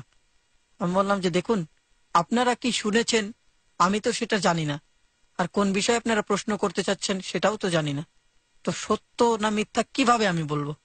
আগে তো সেই বিষয়টা জানতে হবে যে আপনারা আমার নামে কি শুনেছেন। তো তখন আমাকে বলল এরকম এরকম এরকম। আমি বললাম হ্যাঁ, মেয়েটাকে আমি ভালোবাসি। সবার মধ্যে বললেন? সবার ভেতরেই এরকমই বললাম যে মেয়েটাকে আমি ভালোবাসি। ইভেন আমার নিজের থেকে না, মেয়েটা যদি বলে যে আমি আলাউদ্দিনকে চিনি না, আজকে আপনারা যে শাস্তি দেবেন আমি সেই শাস্তি মেনে নেব, কিন্তু মেয়ে যদি বলে যে হ্যাঁ আমি আলাউদ্দিনের জীবন সঙ্গী হতে চাই, তাহলে কিন্তু আপনারা কেউ আমাকে ঠেকাতে পারবেন না। আমি একদিনের জন্য হলেও এই মেয়েকে নিয়ে যাব। যদি 1121টা বিবাহ হয় মেয়ের, আমি 1122 নম্বরে নিয়ে যাব মেয়েকে আবার। তারপরেও আমি মেয়েকে নিব যদি মেয়ে বলে যে আমি আলাউদ্দিনের ঘরের বউ হব। মেয়েকে আনা হলো, মেয়ে বলল যে হ্যাঁ আমি ওর ঘরের বউ হব সবার সামনেই। এর পরবর্তীতে আমাকে বলল ঠিক আছে, বিয়ের আগ পর্যন্ত তাহলে তুমি মাদ্রাসা থেকে চলে যাও, বিয়ের আগ পর্যন্ত তোমরা দেখা সাক্ষাৎ করতে পারবা না, যত দ্রুত সম্ভব তোমরা বিবাহ বন্ধনে আবদ্ধ হও। এরপরে মার্চ মাসে আমার মাদ্রাসার চাকরি চলে গেল, ঠিক আছে, অর্থাৎ ফেব্রুয়ারি মাসের বেতন নিয়ে আমি মাদ্রাসার চাকরি ছেড়ে দিলাম, মসজিদের চাকরিও ছেড়ে দিলাম। চাকরি চলে যাওয়ার পরে আমিও হাসি মুখী বরণ করে নিলাম যে যাক, আমার চাকরি যাওয়ার, এই চাকরির চলে যাওয়াতে একটা জিনিস চলে গেল, একটা জিনিসের বদলে যদি আমি ওকে পাই, প্রয়োজন হলে আমি পরবর্তীতে অন্য জায়গায় চাকরি করব, আমার সমস্যা নেই। আর যদি না হয় তাহলে আমাদের মসজিদের ওইখানে একটা জায়গা আছে, ওইখানে প্রয়োজন হলে নিজেই হেফজখানা খুলবো। তারপরে এই সিদ্ধান্ত নিয়ে আমি চলে আসলাম। আমি চলে আসার পর রাত্রে হুজুর সবাইকে ছুটি দিয়েছে। আমি চলে আসার সময় ছাত্রদেরকে এরকম বলেছিলাম যে ঠিক মতো লেখাপড়া করবা, আজকে হয়তো আমি যে কয়দিন ছিলাম, মানে যেরকম যেরকম বলার দরকার আমি ছাত্রদেরকে বুঝাই শুনে চলে আসছি। তো পরবর্তীতে আমি চলে আসার পর আমি কিন্তু এরকম কোনো কথা বলি নাই যে তোমরা যে যা পারো পলাই চলে যাও, এরকম বলি না। আমি বলছি খবরদার, একটা মাদ্রাসা থেকে মাদ্রাসা যদি কেউ চেঞ্জ করে তার কিন্তু লেখাপড়া শেষ। সুতরাং ওই এক জায়গা যদি শিকড় হয় গাছের, সেখান থেকে গাছটা না তোলাই ভালো। তো যেখানে তোমরা লেখাপড়া শিখতে এসেছো এখানেই তোমরা লেখাপড়া করো, আশা করি ভবিষ্যতে অনেক বড় কিছু হতে পারবে এক একজন। তো এই কথা বলে আমি চলে আসার পর রাত 12টার দিক মাদ্রাসা সব খালি। মানে আপনাকে সবাই খুব পছন্দ করতো? আমার মাদ্রাসা খালি, ওই হাফেজ সাহেব টিসি দিয়ে দিয়েছে যে হুজুর আমি থাকবো না, আমি চলে যাব, মানে ওই হাফেজ সাহেব এরকম করে ফেলেছে। তো পরবর্তীতে মনে করেন যে আমি, ছাত্ররা সবাই বলে যে প্রয়োজন, কেউ বলছে না যে আমরা আলাউদ্দিন হুজুর যেখানে যাবে ওইখানে যাব, তাহলে তো কমিটিরা আমাকে সন্দেহ করবে যে ও হয়তো ব্যাটিং খেতে যখন গুছাইছে তখন মানে ছাত্রদেরকে এটা পড়াইছে। কোন ছাত্র বলছে না যে আলাউদ্দিন যেখানে যাবে আমরা সেখানে যাব, এরকম কেউ বলছে না। সবাই বলছে আমরা আমাদের পছন্দ মতো অন্যান্য মাদ্রাসায় ভর্তি হয়ে যাব, বাট এই মাদ্রাসায় পড়বো না। কেন? ছাত্ররা বলে এতদিন আমাদের ভালো লেগেছে, আজকে ভালো লাগছে না, তাই। এক পর্যায়ে সব ছাত্র যার যার ব্যাটিং কেন্দ্র নিয়ে মাদ্রাসা থেকে চলে গেছে। ওই হাফেজ সাহেব বলেছে যে ঠিক আছে আমি অন্য মাদ্রাসায় চাকরি খুঁজে নেব, আপনার ফেব্রুয়ারি মাসের বেতন দেওয়া লাগবে না হুজুর। তার মানে ওই মার্চ মাস থেকে মাদ্রাসা বন্ধ হয়ে গেছে। মার্চ মাস থেকে মাদ্রাসা বন্ধ হয়ে যাওয়ার পর ছাত্রদেরকে আমি বুঝাই শোনাই মার্চ মাসের 7 তারিখ থেকে আবার মাদ্রাসা চালু করি। আমি বললাম ঠিক আছে তোরা থাক, এই বিয়ের পরে তো আমি আবার মাদ্রাসায় আসবই, তো তোদের চলে যাওয়ার কি আছে, তোরা এখানে লেখাপড়া কর। হাফেজ সাহেবকে বললাম যে হুজুর, আপনিও যদি চলে যান তাহলে পোলাপান এখানে ভরসা পাবে কি, আপনি থাকেন। আমার অনুরোধে হাফেজ সাহেব থাকলো।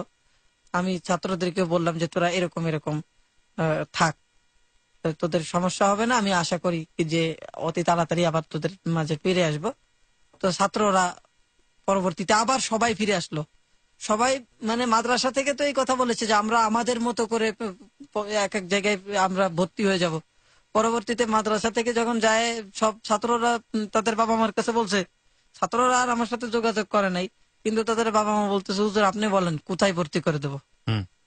আমি বললাম যেখানে ছিল ওইখানেই পাঠান, কারণ ওইখানে তো আমি আবার চাকরি করব, আমি তো চাকরি ছেড়ে দেই নাই। আমাকে সবাই বলেছে যে বিয়ে কর না করে তুমি এখানে আসো না, সেই হিসাবে আমি হয়তো আপাতত স্টপ রাখছি, তাছাড়া তো আমি তো চাকরি ছেড়ে দেয়নি। এরকম সবাইকে বুঝালাম। পরে তাদেরকে আনা হলো মাদ্রাসায়। আমি নিজে ওই হাফেজ সাহেবের সাথে গিয়ে প্রত্যেকটা ছাত্রের বাড়ি থেকে নিয়ে আসলাম ছাত্রদেরকে। নিয়ে আসার পরে আমি ছাত্ররা মাদ্রাসায় পড়তে শুরু করলো, মাদ্রাসা চালু করে দিয়ে আমি আর লক্ষ্মীপুরের এলাকায় আসি না। ঠিক আছে, এবার একদিন ও আবার ওর সাথে ফোনে আমার কন্টিনিউ কথা হয়। ঠিক আছে, আমি ওর সাথে ফোনে কথা বলি, মানে শিল্পীর সাথে। হ্যাঁ, শিল্পীর সাথে আমি ফোনে কথা বলি। সকালবেলা ঘুম থেকে ওঠার পরে ও মুখ ধুয়ে যদি আমার কাছ থেকে অনুমতি না নিয়ে ও খানা খাবে না।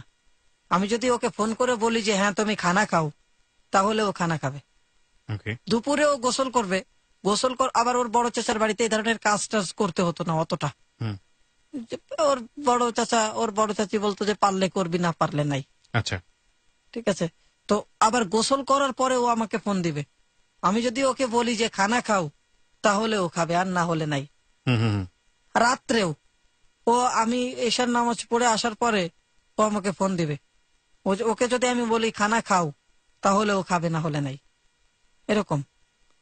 তো আমি ওকে এরকম বহুবার চেষ্টা করলাম বোঝানোর যে তোমার খাবার তুমি খেয়ে নিবা, আমি তো তোমাকে কখনো না করি না যে তুমি এটা আমার অনুমতি ছাড়া খেয়েছো কেন। তারপরেও ও এরকমই করতো। তো একদিন ও আমার কাছে বলে যে আমার হাত খরচের টাকা নেই। মানে কথাটা ও আমাকে বলেনি মানে পুরোপুরি, আমি বুঝতে পারি কেন, যে চাচার বাসায় মার বাবার কাছে থাকলে অনেক বড় গলা নিয়ে একটা দাবি করা যায়, চাচার বাসায় তো তা করা যায় না।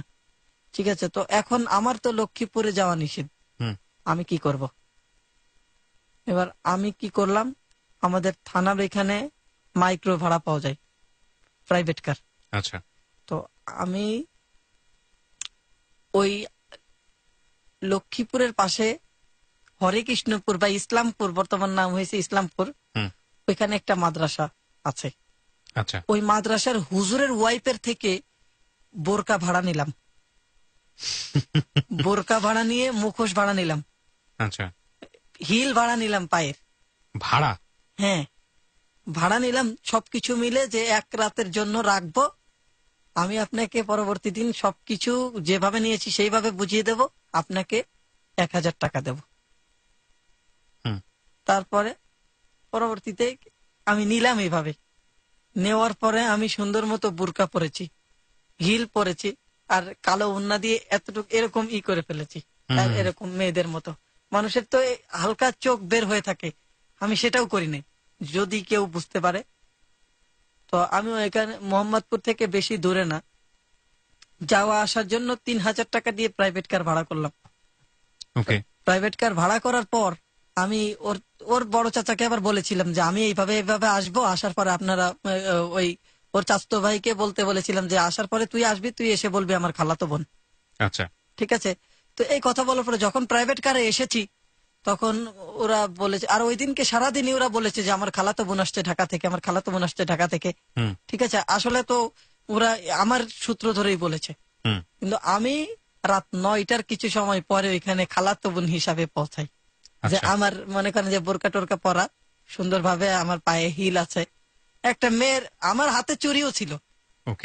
তারপরে ওইভাবে আবার হাতে চুরি ছিল, এটা বোঝা যাচ্ছিল না, কারণ যে হাতে হাত মোজা আর পায়ে পা মোজা পরেছি। ওই দিনে আবার বোরকার কাপড় দিয়ে আমি আমার হাতের জন্য নিজের হাত মোজা বানিয়েছি, আবার পায়ের জন্য পা মোজা বানিয়েছি, যদি কেউ পাটাও দেখে কোনোভাবে চিনতে পারে এই জন্য।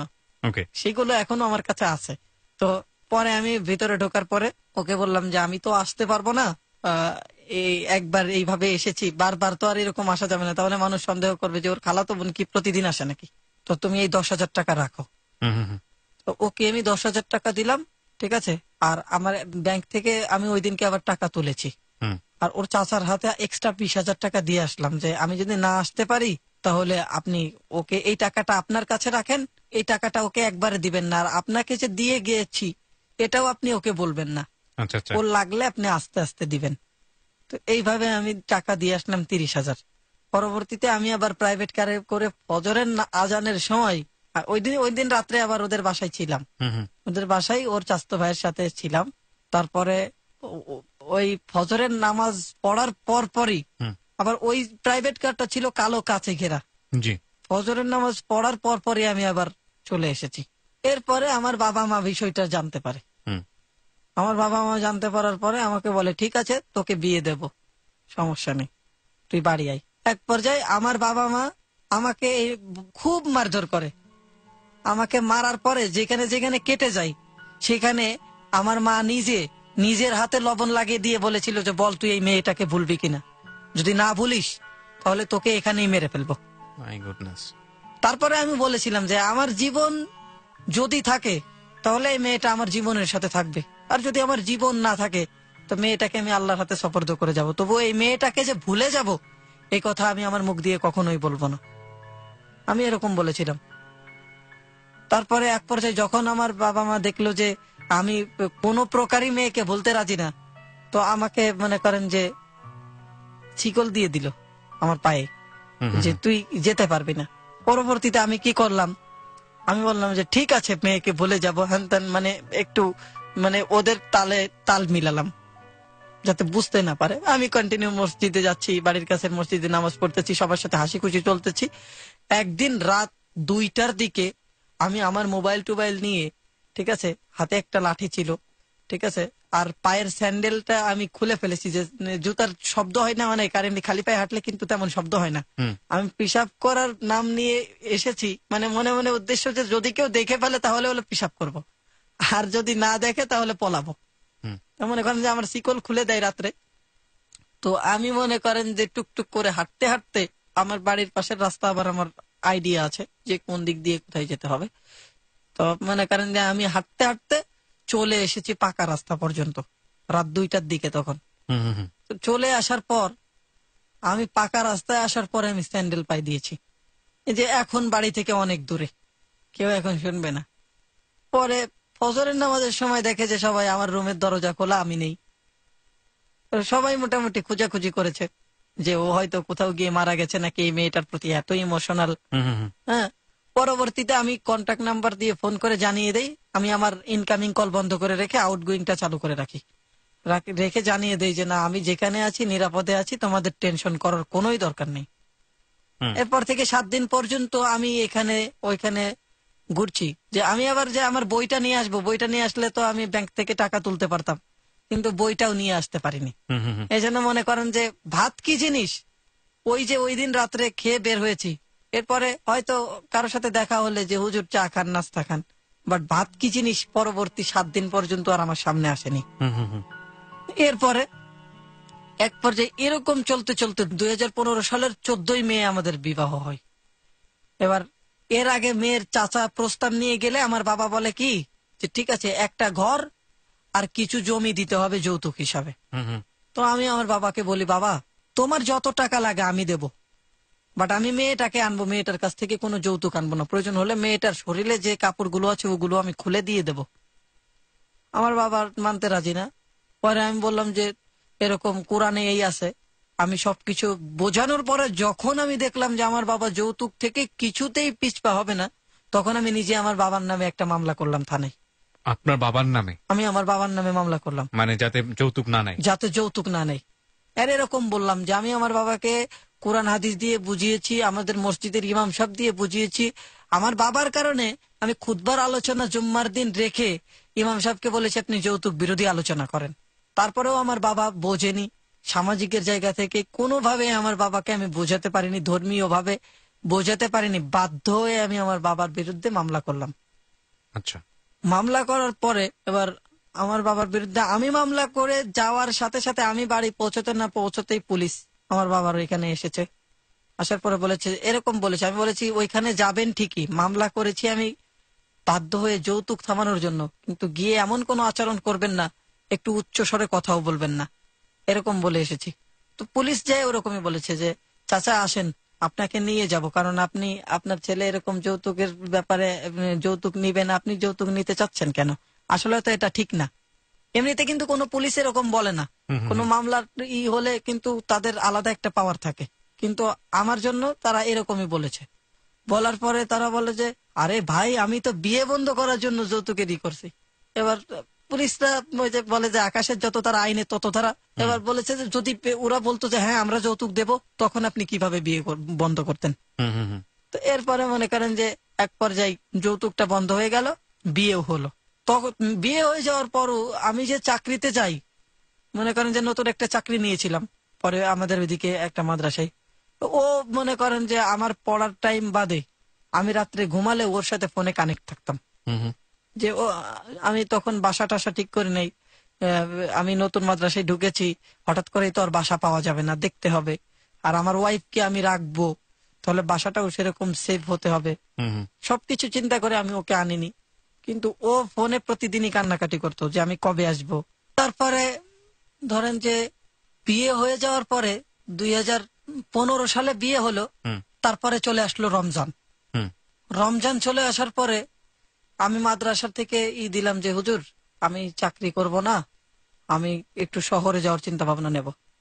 তো তখন আমি চট্টগ্রাম আসলে ওর বাবা মা যখন দেখলো যে আমি অন্ধ, তখন ওকে রেখে ওর বাবা মা, ওর মামারা যারা ছিল এখানে, ওর বাবা ওর সাথে তাল দিয়েছিল তখন, যদিও ওর বাবা পেছনে ফেলে এসেছিল ওকে, কিন্তু তখন মামাদের সাথে তাল দিয়েছিল, আমাকে বুঝতে দেয়নি। আমাকে বলেছে যে ঠিক আছে মেয়ে যেহেতু তোমাকে পছন্দ করেছে তাহলে আর কি করা যাবে, মেয়ে যদি সংসার করতে পারে আমাদের কিছুই করার নেই, মেয়ে সংসার করলে করুক, মেয়ের সুখই আমাদের সুখ। তো ঠিক আছে তুমি যেহেতু শহরে এসেছো আমি তোমাকে একটা চাকরি দিয়ে দেব, তো সেই তুমি কালুরঘাটের ওইদিকে একটা চাকরি তোমাকে দেব চট্টগ্রামে। তো আমি তো কালুরঘাট চিনি, কারণ আমি নিজেও বেতারে গান গেয়েছি। তো আমি বলেছি কালুরঘাট আপনি কোন মাদ্রাসায় আমাকে চাকরি দেবেন? বোয়ালখালীর ওইদিকে একটা মাদ্রাসা আছে। তো আমি বললাম এত বড় মাদ্রাসা, ওই মাদ্রাসাটা আমি চিনতাম, এত বড় মাদ্রাসা, ওইখানে আমি মনে করেন যে ছোটখাটো মানুষ, আমাকে কি এখানে চাকরিতে নিবে নাকি? মানে নিবে, ঠিক আছে সমস্যা নেই। আমি বললাম বেতন কত? তা বললো 8,500 টাকা। বললো ঠিক আছে 8,500 টাকা দিয়ে তুমি চলো, আর আমরা তো আছি, আমাদের মেয়ে যেহেতু আমাদেরই জামাই, দেখতে তো আমাদেরই হবে, এই 8,500 টাকা দিয়ে চলো, ও বাসায় থাক, যদি শর্ট পড়ে তাহলে আমরা এটা দেখব, সমস্যা হবে না। তো এই বলে আমাকে কালুরঘাটের গাড়িতে না নিয়ে আমাকে ওই চট্টগ্রামের অলংকার নামে একটা জায়গা আছে, তো ওইখান থেকে আমাকে পলিসি করে মাগুরার গাড়িতে উঠিয়ে দিল। মাগুরার গাড়িতে উঠে দেওয়ার পর সকালবেলা আমি মাঝে মাঝে চিন্তা করি যে কিরে কালুরঘাট যাইতে 10 টাকার ভাড়া এত কোন তো লাগে না। পরে মেয়ের বাবা আমার সাথে ছিল, পরে আমি বললাম যে আপনি কোথায় নিয়ে যাচ্ছেন? পরে গাড়িতে ওঠার পরেও আমাকে বলল যে এরকম এরকম আমরা মেয়ে তোমার সাথে দেব না। ঠিক আছে আপনি নর্মালে বলতেন, আমি আমার মতো করে চলে আসতাম, ওকে আমি জাস্ট একটা কথাই বলে আসতাম, কিন্তু আপনি ওর সাথে আমাকে এইভাবে করে দিলেন। ঠিক আছে আপনি যে চট্টগ্রামের বুক থেকে আজকে ওকে আর আমাকে আলাদা করে দিলেন, এই চট্টগ্রামের বুকে ও আমার জীবনে থাক বা না থাক, এই চট্টগ্রামের বুকেই আমি বাড়ি গাড়ি যা করার করব। প্রিয় শ্রোতা, 5 মিনিটের এবং একেবারে শেষ বিরতিটা নেব আমরা ক্লোজ আপ প্রেজেন্স হ্যালো 8920-তে। আমি আরজে কিপ্রিয়া 5 মিনিট পর আপনাকে আবার ওয়েলকাম করছি ক্লোজ আপ প্রেজেন্স হ্যালো 8920-তে। The closer the better. Close Up presents Hello 8920. Close Up. The closer, the better. 5 minute পর আরো একবার স্বাগত হ্যালো 8920-তে। আমরা কথা না বাড়িয়ে হাফেজ মোহাম্মদ আলাউদ্দিনের জীবনের গল্পে আবারও ফিরতে চাই। একেবারে শেষ ভাগে চলে এসেছি, বলুন তারপর কি করলেন? আমি বাড়িতে যাওয়ার পরে বাড়িতে সবাই খুশি যে মেয়েটাকে মেয়ের বাবা মা রেখে দিয়েছে আর আমার একারে পাঠিয়ে দিয়েছে। তখন ঈদের সময় আমার নিয়ত হচ্ছে যে আমি বিয়ে করলাম নতুন, ওকে নিয়ে আমি প্রথম ঈদটাই করার সুযোগ পাবো না, এটা হতেই পারে না। অর্থাৎ সেবার ঈদ হয়েছিল শনিবারে আর এটা হচ্ছে বুধবারের ঘটনা। আচ্ছা। এরকম মানে সঠিক কিবার ঈদ হয়েছিল অতটা আমার মনে নেই, জাস্ট ঈদের 2-3 দিন আগের ঘটনা। পরবর্তীতে আমি বাড়িতে ছিলাম, মনে করেন যে বাড়ি নিয়ে দেওয়ার পরে ঘড়ি ধরে 1 ঘন্টা 45 মিনিট, এর ভেতরে আমি একটা তালিমে গিয়েছি। মহিলাদেরকে গ্রামে গঞ্জে আলোচনা করে করে শোনানো হয় না, এক বাড়িতে জড়ো করে, ওরকম একটা তালিমে গিয়েছি। তালিমে যাওয়ার পরে যে ভাবির বাড়িতে তালিমে গিয়েছি, ওই ভাবির ফোন দিয়ে একজন মোটরসাইকেল আলাকে আমি শিখিয়ে দিলাম যে ভাই আপনি এরকম এরকম বলবেন যে আলাউদ্দিনের জন্য একটা পাঞ্জাবি পায়জামার মাপ দিতে যাচ্ছি, তা ওকে আমার একটু লাগবে, আমি পাঞ্জাবি পায়জামার মাপ দিয়ে আবার চলে আসব, ওকে নিয়ে দিয়ে যাব, এই পলিসি করে আপনি আমাকে মোহাম্মদপুর পর্যন্ত পৌঁছে দিবেন। ঠিক ও তাই করলো। আমার বাবা আমার কাছে বললো যে সমস্যা নেই আন্টি, আমি ওকে পাঞ্জাবি পায়জামার মাপ দিয়ে আবার আপনাদের এখানে দিয়ে যাব। পরবর্তীতে মোহাম্মদপুর আসার পরে আমি চলে আসলাম, মোহাম্মদপুর থেকে মাগুরার বাসে উঠে মাগুরা। তো আমি এইখানে আসার পরে আমি একা একা যেহেতু এসেছি, তাহলে তো আমার তো কিছু সিকিউরিটির বিষয় আছেই, কারণ এখানে পাহাড়ি এলাকা, যদি আমাকে কেউ মেরে ফেলে দেয় তাহলে আর কোনো কিছু করার নেই আমার। পরবর্তীতে ওইখানে কুলসি থানায় আমি বিষয়টা গিয়ে জানালাম, জানানোর পরে উনি ফোন করে বলে দেওয়ার পরে আমার সাথে কয়েকজন পুলিশ সদস্য গিয়ে ওইখানে ওর বাবাকে খোঁজ করলো, ওর মাকে খোঁজ করলো, করার পরে এবার বললো যে আপনার মেয়ে যদি হয় তাহলে আপনার কাছে থাকবে, আর যদি ওর ওয়াইফ হয়ে থাকে তাহলে ওর সাথে চলে যাবে।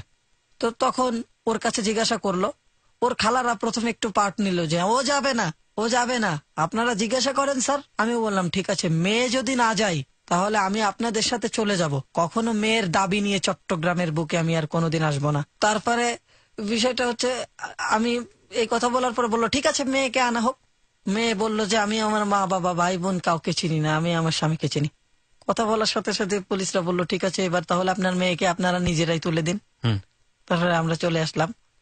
চলে আসার পর মানে গত কুরবানি ঈদের আগে আগে আবার আমরা ঢাকায় আসি, এই চট্টগ্রাম আসি। চট্টগ্রাম আসার পরে ভালোই চলছিল, ধরেন যে আমরা যাই আনি যাই খাই, ঠিক আছে, মোটামুটি ভালোই চলছিল এই রমজান মাস পর্যন্ত। ঠিক আছে, এই রমজানের একদিন আগে আমি ওর মায়ের বাসায় ওকে পাঠিয়েছিলাম। পাঠানোর পরে আসার সময় এক রিস্কাওয়ালার সাথে ওর পরিচয় হয়েছে। ও সেখানে বলেছে যে আমার বিয়ে হয়নি, এরকম এরকম আমার বাবা আমার মাকে ছেড়ে দিয়েছে, এই জন্য আমি কোথাও থাকতে পারি না, আমার এক একদিন এক এক জায়গায় থাকতে হয় এক একজনের বাড়িতে গিয়ে। তো ওই রিস্কাওয়ালা বলেছে ঠিক আছে, যদি তোমার এমনই হয় তাহলে আমি তোমাকে বিয়ে করব, আমিও আল্লাহর কাছে একটা দাম পাবো, ঠিক আছে তুমি আমার নাম্বারটা নিয়ে যাও। এইভাবে ওর সাথে ওই রিক্সাওয়ালার সম্পর্ক হয়। পরবর্তীতে আমি যখন বিষয়টা জানতে পারি, কারণ আমার একবার ছিল, তো আমি নাম্বারের কল রেকর্ডিং গুলো চেক করতে পারতাম। তো তখন আমি যখন বিষয়টা জানতে পারি, ও আবার কল রেকর্ডিং মোবাইল থেকে ডিলিট করে দিত। তো আগ্রাবাদ অফিস থেকে আমি কল রেকর্ডিং গুলো বের করতাম যে আসলে ও কি করে বা কোথায়। এমনি ওকে আমি ভালোবাসতাম বেশি, সন্দেহ বেশি হতো, ঠিক আছে, যে ও কোথায় যাচ্ছে কি করছে, এই বিষয়টা আমি একটু বেশি ফলো করতাম। তারপরে যখন আমি জানতে পারি তখন ওই ছেলেটাকে বলি যে ভাই এ কিন্তু আমার ওয়াইফ, এরকম এরকম। পরবর্তীতে ওই ছেলেটা আমাকে বলে কি ঠিক আছে আপনার ওয়াইফ যেহেতু, আমি তো আগে জানতাম না, আমি এখন জানলাম, এর পরবর্তীতে আমি আর ওকে ডিস্টার্ব করব না। এর পরবর্তীতে হঠাৎ একদিন আমাকে বললো আমি আমার মার বাসায় যাচ্ছি। ওর মার বাসায় যাওয়ার কথা বলে যেদিন গিয়েছে ওই দিন রাত্রে ওই ছেলের সাথে হোটেলে ছিল, থাকার পরে পরের দিন সকালবেলা যখন আবার ওরা বের হয়েছে, তখন ওই এলাকার সবাই তো ধরেন যে ওর বাবা মার এলাকার সবাই চিনে যে ওর জামাইকে। পরে ওই ছেলের সাথে কথা বলতে বলতে যখন হাঁটছে, ও আর অতটা বুঝতে পারেনি যে এর সাথে এখন কথা বললে কি হবে। তখন কয়েকটা এলাকার ছেলে বলছে এই শিল্পী তোর জামাইকে, এই ছেলেটাকে। তখন ও ওই ছেলেদেরকে গালিগালাজ করেছে। গালিগালাজ করলে ওদের দুইজনকে মনে করেন যে ছেলেরা আটকে ফেলেছে। আটকে ফেলার পর আমাকে ফোন দিয়েছে যে এরকম এরকম এরকম, যে আমাকে প্রথম ওই ছেলের পরিচয় দিয়ে বলা হচ্ছে আবুল খায়ের আপনার কি হয়। তা আমি আবার কি মনে করে বলে ফেলেছি আমার ভাই। তো তখন বললো যে আপনার ভাই যে একটা মেয়ে নিয়ে চলে আসছে। তা আমি বললাম মেয়েটার নাম কি? তা বললো শিল্পী। তখন আমি বুঝতে পারলাম যে আসলে বিষয়টা কি। পরবর্তীতে ও আমার কাছে সব স্বীকার গিয়েছে যে এরকম এরকম আমি এই ছেলের সাথে 3 দিন হোটেলে ছিলাম, এরকম এরকম কি কি করেছে এভরিথিং সব কিছু শোনার পরে তারপরেও আমি বলেছিলাম তোমার সব অপরাধ আমি ক্ষমা করে দিয়েছি, যদি একবার তুমি বলো যে হ্যাঁ আমি এই অপরাধগুলো আর কোনোদিন করব না, আমি তোমাকে আমি আমার ওয়াইফ হিসাবে আগে যতটুকু ভালোবাসা দিতাম আদর করতাম এখন তার চাইতে বেশি করব। তারপরে ও এক পর্যায়ে আমার কাছে ক্ষমা চাইলো, ক্ষমা চাওয়ার পরে আমি ওকে মেনে নিলাম। তারপরে ও এরকম 3-4 বার করলো এই রমজান মাসে, এরকম 3-4 বার করার পরে ও এক পর্যায়ে আমাকে বলল ওই ছেলেকে ছাড়া আমি বাঁচবো না। তখন আমি বললাম ঠিক আছে, ওই ছেলেকে ছাড়া যেহেতু তুমি বাঁচবা না তাহলে আমি কি করতে পারি তোমার জন্য। আবার এই ঘটনা ওর বাবা মারা জানার পরে ওকে আর ওর বাবা মা আশ্রয় দেয় নাই, যে গতবার তুই তোর জামার সাথে চলে গিয়েছিস ঠিক আছে সুন্দর মতো সংসার কর, তুই আর একটা ছেলের পিছু কেন নিলি, এই নিয়ে ওর বাবা মা ওকে জায়গা দেয়নি। ঠিক আছে, এবার পরবর্তীতে ও এরকম যখন বলেছে তখন আমি বললাম যে ঠিক আছে আমি তোর জন্য কি করতে পারি। তখন ও বললো ওই ছেলেটার সাথে আমাকে বিয়ে দিয়ে দাও, ও আমাকে এরকম বললো। তো বললাম শরিয়ত তো অনুমতি দেয় না যে একটা মেয়ে ডিভোর্স হওয়ার মিনিমাম 3 মাস 10 দিন, আবার কোন কোন জায়গায় আছে 4 মাস 10 দিন পরে ছাড়া বিবাহ হয়ই না। ঠিক আছে, তারপরে বললো যে ঠিক আছে তাহলে আমি আমার মতো থাকবো, তবে আমাকে যদি ছেলের হাতে তুমি তুলে না দাও তাহলে আমার মরা মুখ দেখবা। পরবর্তীতে আমি কি করব, আমি চিন্তা করলাম যে ঠিক আছে ও হয়তো আমাকে একসময় কি মনে করে ভালোবেসেছিল আমি জানি না, আজ ও আমাকে হয়তো একা ফেলে চলে যাচ্ছে, এর পরবর্তীতে যদি ও সুখে থাকে তাহলে আমার সুখ। তারপরে আমি ওকে ওই ছেলেটাকে ফোন দিয়ে ছেলেটার হাতে তুলে দেওয়ার সময় বলেছিলাম যদি কোনোদিন এরকম কিছু হয় যে এই ছেলেটাও তোমাকে ফেলে রেখে চলে গেছে, কোথাও যদি তুমি জায়গা না পাও তাহলে তুমি আবার আমার কাছে আসবে, আমি তোমাকে আশ্রয় দেব। এ কথা বলার পরেও ও আমার দিকে ফিরেও তাকায় নেই, ও চলে গেছে। কিছুদিন আগে ঈদের 2 দিন পরে আপনাকে আমার দুটো প্রশ্ন আছে। একটা প্রশ্ন হচ্ছে যে কেন যেতে দিলেন? আপনি তো তার হাজবেন্ড ছিলেন, চাইলেই আপনি একটা জোর করে অধিকার চর্চা করতে পারতেন।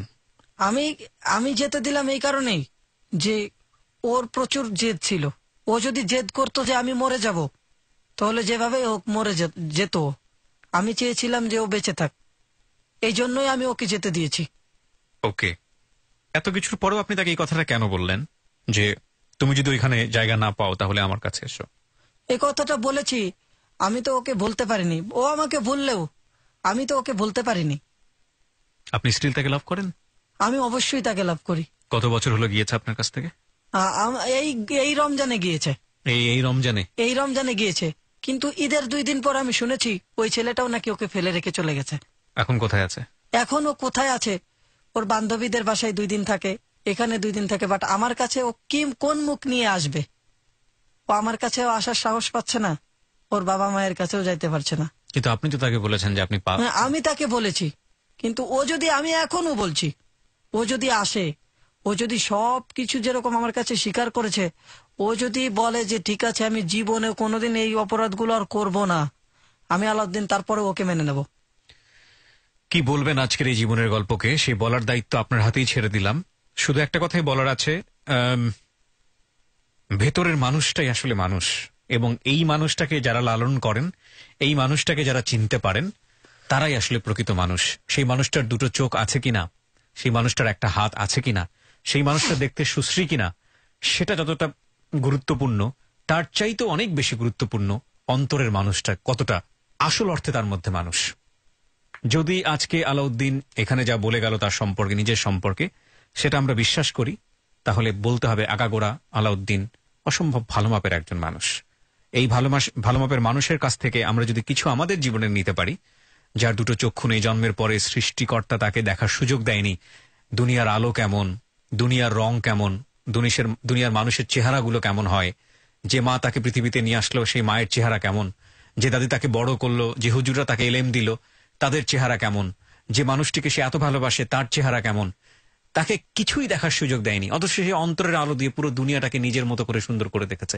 মাত্র 8 মাসে সে পবিত্র কোরআনের হাফেজ হয়েছে এবং সে দ্বীন ও ইলমের পথে সৎ থাকার চেষ্টা করেছে। এই মানুষটির কাছ থেকে যদি আমরা সৎ থাকার ব্যাপারে কিছুটা হলেও শিক্ষা নিই, তাহলেই আমরা বলতে পারবো আমাদের আজকের এই অনুষ্ঠানটি ক্লোজ আপ প্রেজেন্স হ্যালো 8920 কিছুটা হলেও সার্থক। আমরা শেষ করব প্রিয় শ্রোতা। যারা ওকে দেখতে চান তারা নিশ্চয়ই ইতিমধ্যে চলে এসেছেন আমাদের ফেসবুক পেজে, ওর সাথে সরাসরি কথা বলতে পারবেন, কানেক্ট থাকতে পারবেন। ফেসবুকের ঠিকানা www.facebook.com/kibriya.rj। আমি আবারও বলছি www.facebook.com/kibriya.rj।